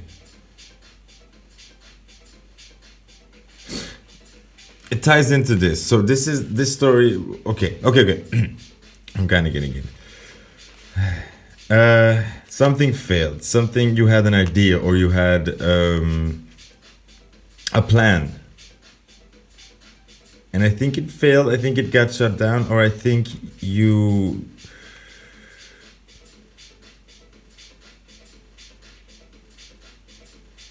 It didn't make it. It didn't make it. Could also be a mindset, and I feel strong to say that, like, this could also be a mindset that you have, where you shoot ideas down before they start, or where you have a lot of great ideas or good ideas, but they just don't get anywhere. And I do feel that there is an energy here of not cooperating. Somebody, or just the energy of the circumstances around you not working with you, sort of saying nah, no thanks, or something like this. Or you being not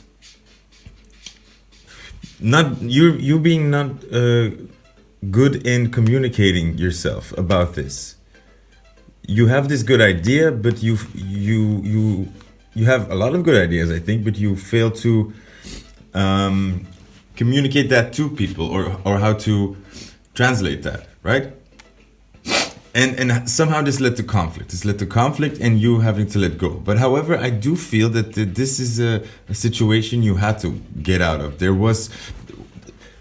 I think you were in a situation where ideas were not, there was no fertile soil, so it was just wouldn't work. And I think these are all ideas you had, and all of them failed, or all of them didn't even get a chance. Like it's you're constantly trying to, or you're constantly having these genius ideas, or these good ideas, or these or whatever, like trying a lot of different things, but just the environment or the somebody working against you.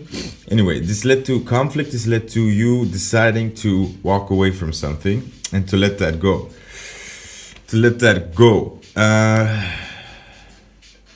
Now I'm still confused about this card. To let that go. Okay.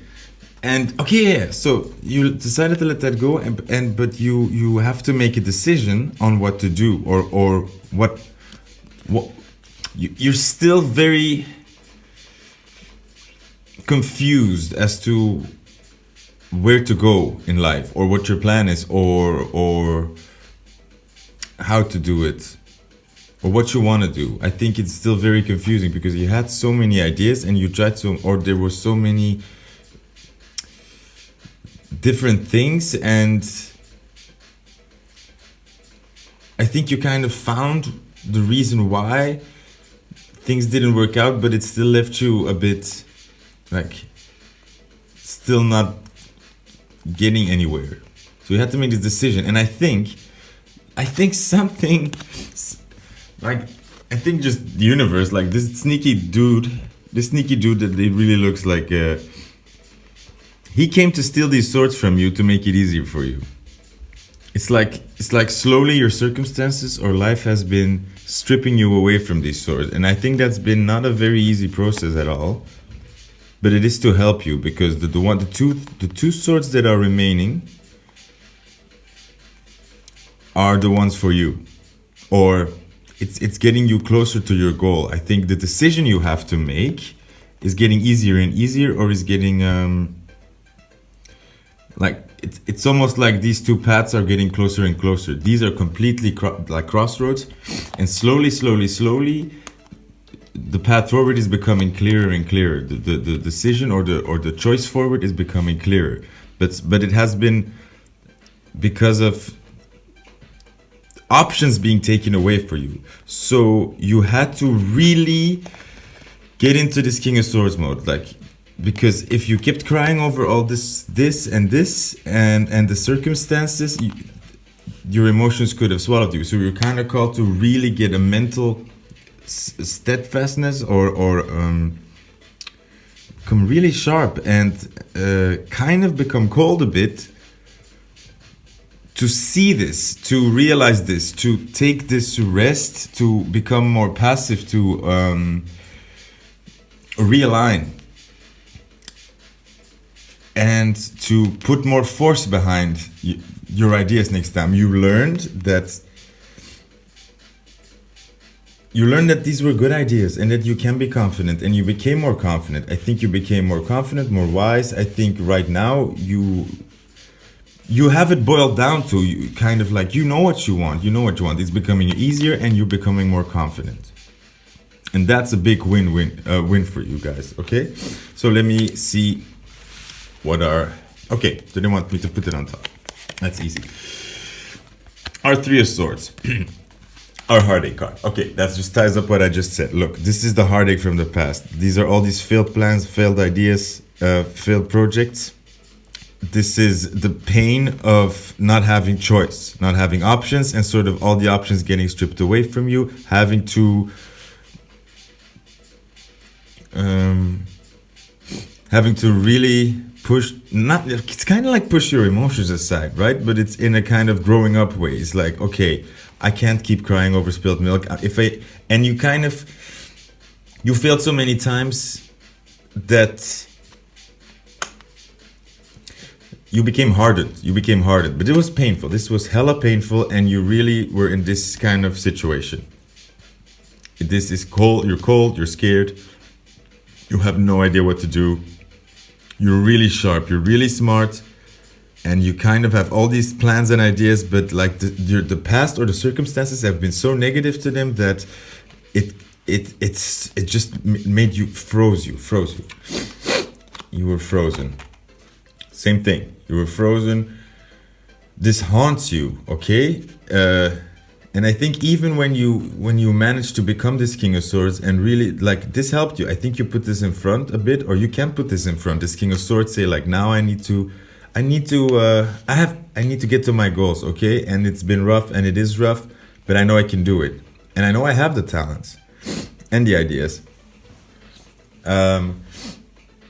And the road forward is like, I think you have it in sight, but the emotions here became a real crutch, because it has been really tough, and it's been a heart versus mind thing where you had to really learn to balance the two. You know, like, you can be heartbroken about this, and you still had to learn to kind of compartmentalize and use your brain. Get a different perspective, okay? And that can be very hard, okay? Because your emotions will run with you.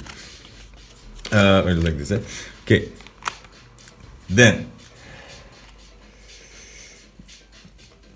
however, this is, again, like this King of Swords and this Queen of Swords, you have grown up, because what happened, you learned to stand up for your ideas. You learned to not talk anymore. You are not arguing with people anymore. You're not asking anybody's permission. You're not asking the world anymore, is my idea good? You know, okay? You're ready to explain anybody who wants to, or you're ready to defend when need be, but you are not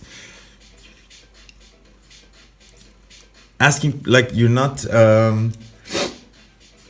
You realize that you're smarter, okay? So the people around you, they don't know, okay? And if they don't see the idea, they don't see the idea. You just became confident in that. Then that ties into this night. You kind of got the oomph in yourself, and you are very smart. You are very confident, and I think you have really grown up in that. And I think you have learned to defend your ideas, or to. You're much more calmer in that. Okay, and then we have this 8 of Swords here. This is the phase that you're in right now. Okay, I think you came this far, and there's still in this letting go part, and you still kind of have to make a choice. However, you can make the choice now. You have grown, and you have improved your circumstances, and you are now in a position to actually make this choice. The conflict that you still feel right now, or the problem, or the confusion, is mostly, it's like residual stuff from where we've come. It's a lot of anxiety, and it's a lot of you're still preparing for these. You're still preparing for this all the time, and it's normal. It's a reflex, and it takes time, because it's still wounds that need to heal, I think, and it's still confidence that you have it. However, like, yeah, you're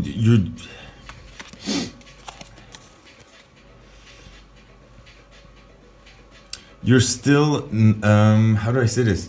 It's like, you know, you're confident, but you still have to figure out a bit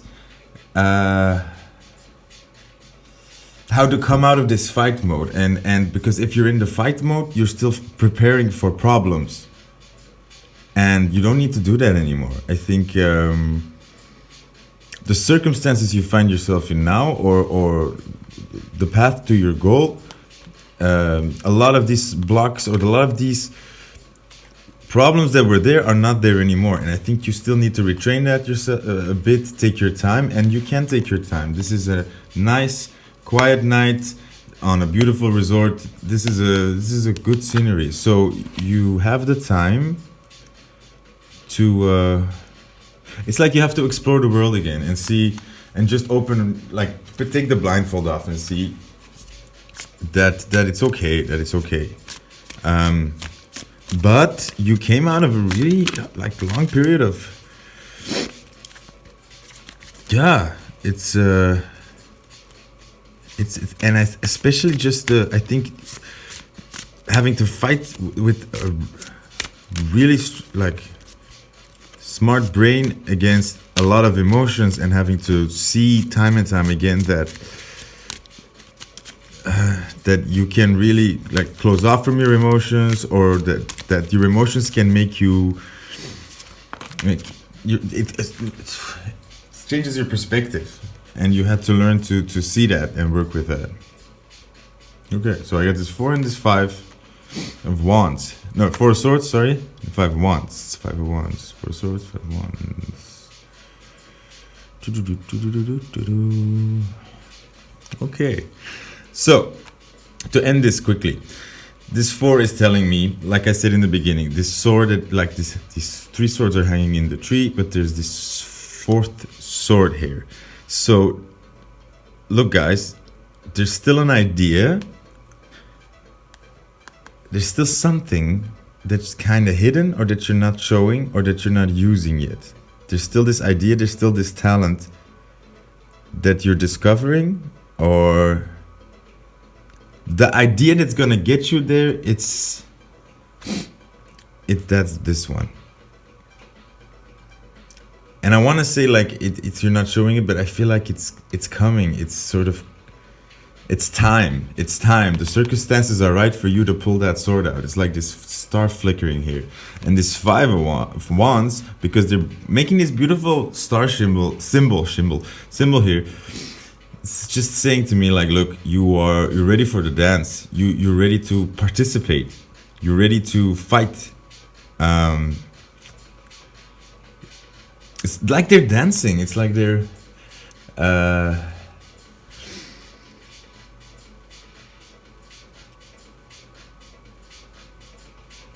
yeah, it's like you're ready to fight. I don't know. It's like you're ready to conquer. You start this pentagram kind of.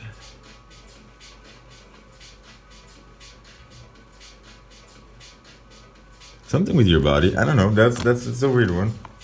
But I'm gonna leave it at there because I think I kind of said it all in a half an hour, so that's too long. Thank you, Group 4. Hope you have a nice day. Bye bye. Hello, Group 5. You chose the wild card, the devil card. But it's the second time I'm doing this because I think I was too tired, so I didn't like the flow, and it like ended up being me babbling, and I had something stuck in my throat. So with the previous suits, I kind of went over the story. I just went over the normal sequence, and then I shuffled them, and then I saw what new sequence came out, sort of explanation, and to read the cards in that way. But I can't really do that with the major arcana, like they're 222, it's a lot.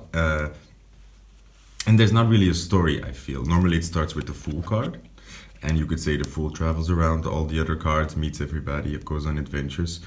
I don't kind of see it that way. I just kind of see it as the start, or as just you, like presenting the you know, you're gonna make the mistakes to learn the lessons. It's an important energy to have. You know? I think this playful energy and this lightheartedness, that's what will get you anywhere.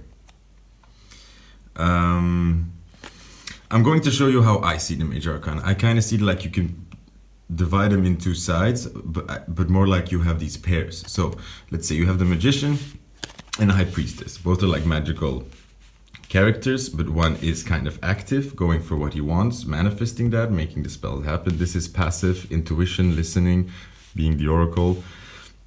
Kind of yang and yin, sort of. Yin and yang, because I can't say yang and yin. Passive, active, like two of a kind, right? Then you have again yin and yang, this empress and this emperor. They're like a couple over two different sides of ruling. He's sitting on his throne, leaning back. A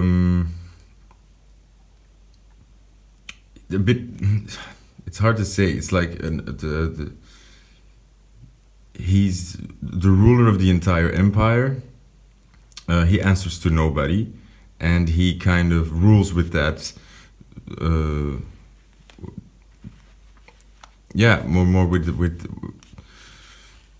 He just knows. He just says, "I want it that way and that way it is." While the Empress is very open to her surroundings. She's very just listening. She's compassionate. She's listening to the kingdom, while he's kind of building the kingdom, you could say. And he doesn't have time to listen to everybody and to listen to everybody's feelings.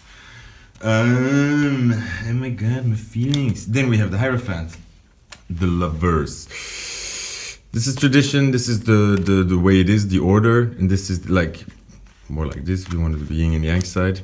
This is inside values, this is the outside values, basically. This is tradition, order, structure, marriage, contracts. This is what do I feel is important deep inside, what do I stand for? Then you have physical strength, the Chariot, mental strength. This is drive, movement, physical action, going somewhere, going forward. This is inside strength, endurance, taming the lion, taming your emotions. This could also be like you sit in a prison and you have to know how to deal with that, to find that the ways to cope with that, taming yourself. Then we have this Wheel of Fortune and the Hermit, and I see these as like, this is playing the game, you're part of the world, you are like being influenced by the world, you're playing with the world. This is you trying to get rid of as many influences as you can, as many outside influences, to go as close to yourself as you can. And this is you sort of taking a chance, or like going into sea and seeing what happens. This is kind of trying to get as least amount of influences around you, or responsibilities or things that could pull you away from yourself, in a kind of way. Now then we have Justice and the Hanged Man, and I see this as you getting what you are owed, you getting what you deserve, being put on your throne, you being on your rightful throne, or you getting justice, right? And the Hanged Man, it's not like it's per se injustice, it's like you're being put in an uncomfortable situation, or you're being put in a difficult position, or in an unexpected position, or in something completely new. Justice is more like back to the old, things are back the way they were, or order is back. This is, you're uncomfortable, or you're in a foreign situation, and you're kind of forced to look at it from a different side. Then we have Death and Temperance. Well, very simple. This is like life and death. This is order, balance. This is chaos. This is keeping things afloat, homeostasis. This is change, disruption. Yes. Then we have the Devil and the Tower. Here's our friend. This, I always say, the devil is what keeps you stuck, and the tower breaks you free. This could be the cause, this could be the effect, this could be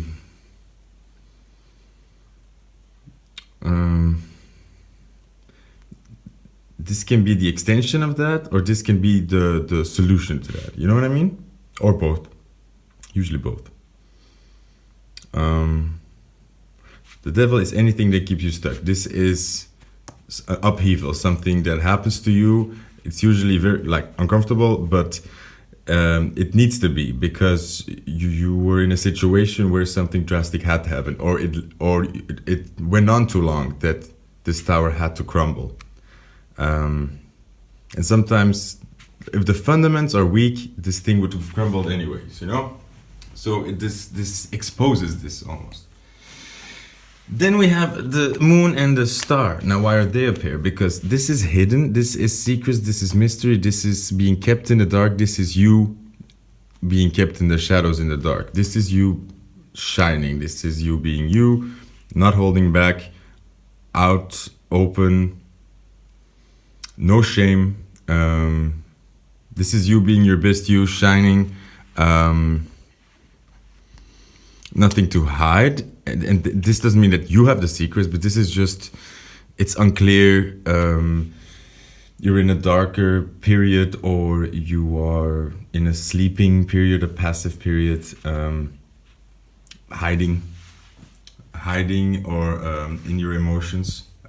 This is you maybe going through the emotions and feeling really bad, or like have to deal with that. This is you conquering those and shining, like you made a song and you became a star. This is you before the song, like hurting. Judgment and the Sun. Well, why do is this a pair? Because it's this is happiness, the truth. But like I most see this as like this is this pure childlike energy, this pure joy, this blissfulness. And this is a very grown-up, or not grown-up, this is a very serious energy. This is very,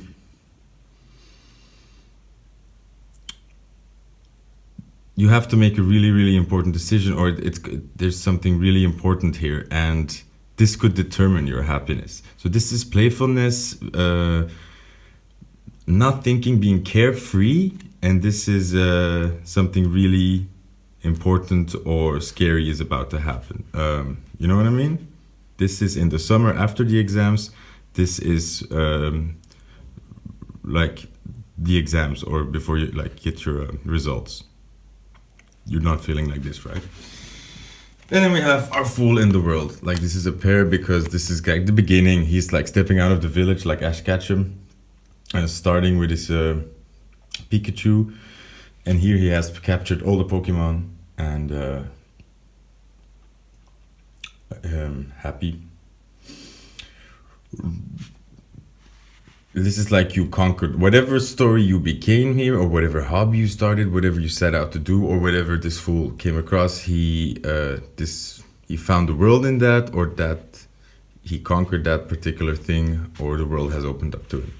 Okay, so that's really shortly these major arcana. There are many different ways that you can look at it, and most importantly, I always say you don't need to know anything about tarot.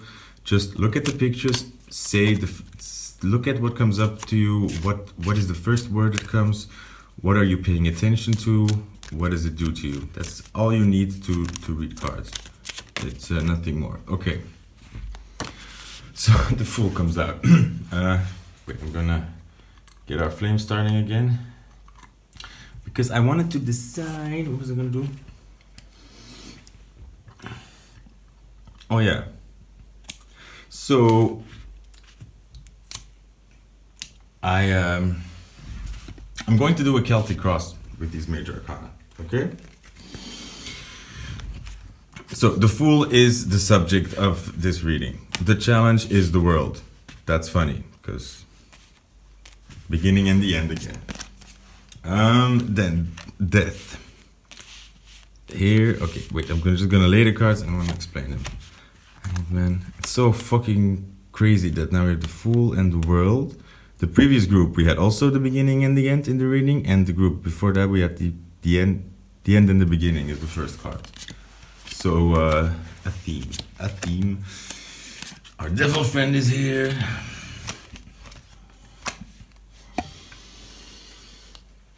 Okay, okie dokie. Okay. So let me see. So the subject is being the Fool again, or getting in that energy, making a new start, and the challenge is to break out. Wait, you're coming from this. You were coming from the Hangman period, from being in an uncomfortable situation, or from being in a different perspective,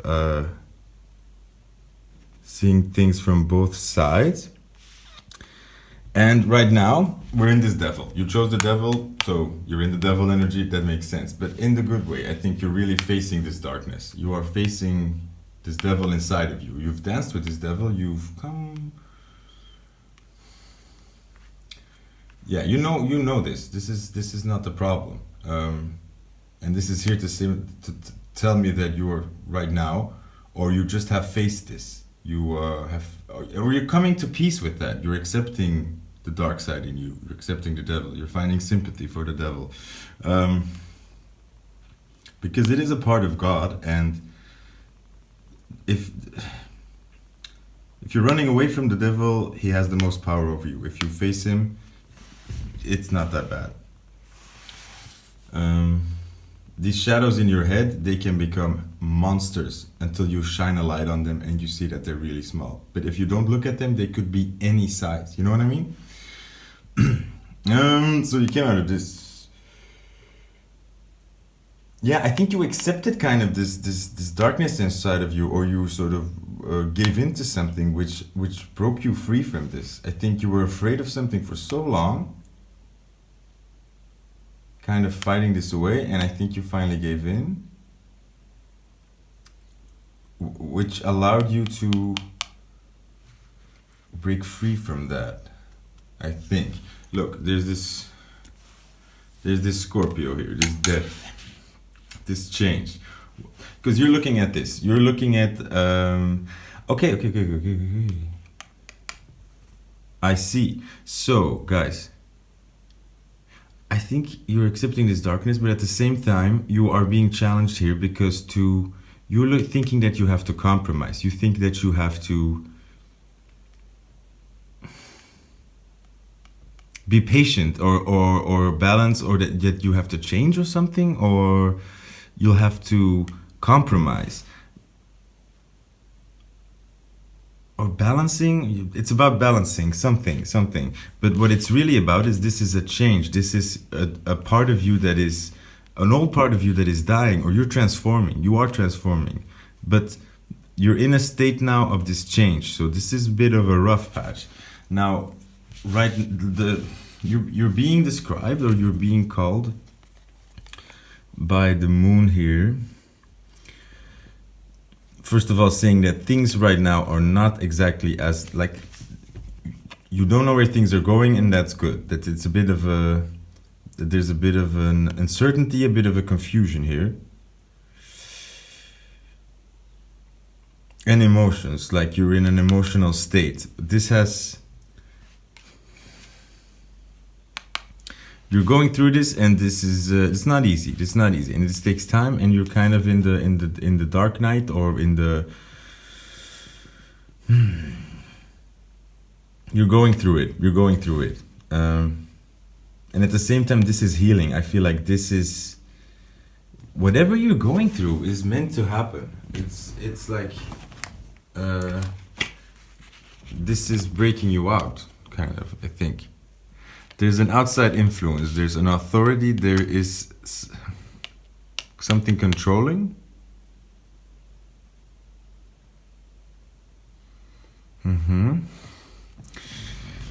You are hoping or afraid of commitment, or damn this card, and judgment. Yeah, okay. I feel like this is about a situation where you are, like, you're in a situation where you're really being called on making,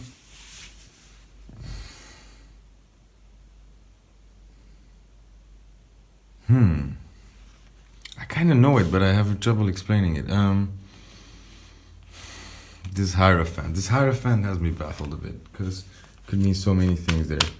So I'm going to ask my Robin Woodsies. What is the Hierophant? Hierophant number 5. The Hierophant. The Hierophant. The 10 of Cups. Upside down. Still could mean both to me. So this is like commitment, marriage. Okay. Okay. Okay.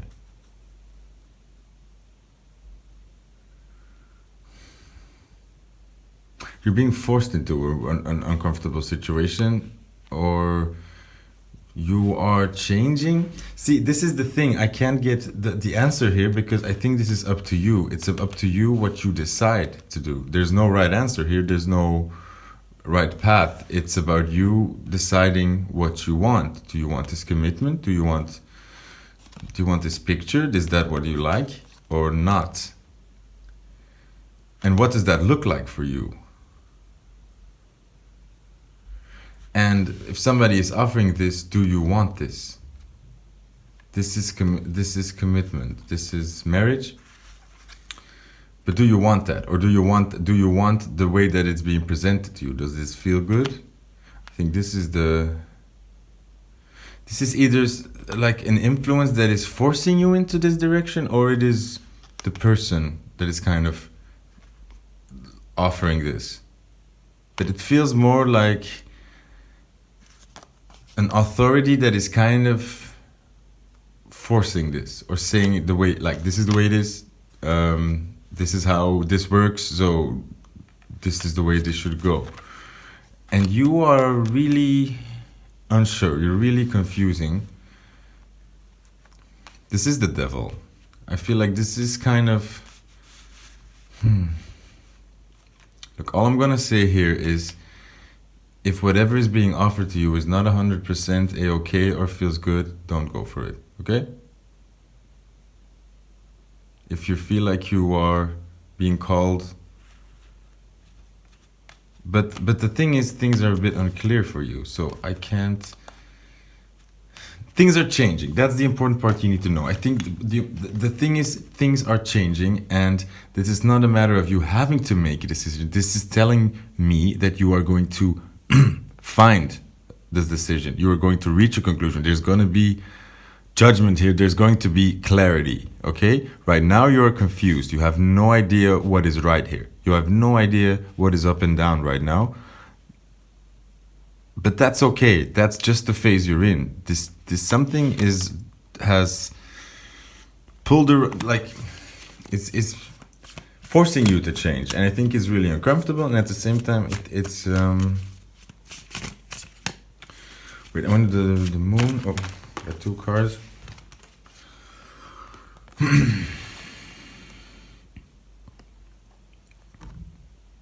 Yeah. So, these cards are telling me, look, you need to be open. You need to be compassionate. You need to have sympathy. You need to be forgiving. Okay? Don't be harsh. Don't be black and white. Don't make any rash decisions. However, this is also calling you on to look, what do you want?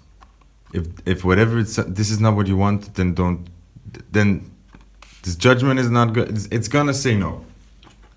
But you need to kind of get your ducks in a row again and keep going for what you want. Somehow this has sort of distracted you, or this has tricked you in thinking that this you have to be confused.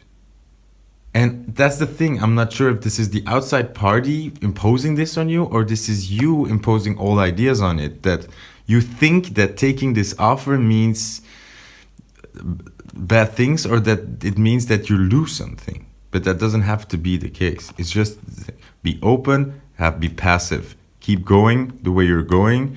However, go where you feel the passion. And if you don't feel the passion, don't go there. Keep working towards what you want, okay? Don't let anybody or anything stop you or pull you back into this. If any situation that you find yourself in is slowing you down or keeping you away from the path that you set out to go for, then that's maybe not the best situation for you. We have to be aware of that. But right now you're confused, so keep working, but just be confident in that and have compassion. Don't go pushing people out of the way or make decisions too harshly here. Because this is not saying be impulsive or take decisions. This is saying you need to stay true to what you want and keep going for that, and do not compromise. And don't let anybody or any situation make you compromise, or try. But I don't know if this is the mindset you have where you think you have to compromise that is causing this, or I think it's probably a bit of both. Because if you have this mindset, then you're going to end up with people who play this game. So that's why maybe this person or the situation has come to kind of put you in this position, not as a test, but sort of to heal you. I really feel like this is doing some very good things to you, but it's feeling very uncomfortable, to say the least. And it's doing a lot of things with you, and I think it's a lot of good things, but also it's pulling up a lot of bad things. It's triggering. So take your time. Just let things roll, and things are going to get clear. And no matter how off track you get, you'll always find your way back. You will always find your way back. So don't worry about that. Some distractions are needed, okay? That was it. Hope you enjoyed it. Goodbye.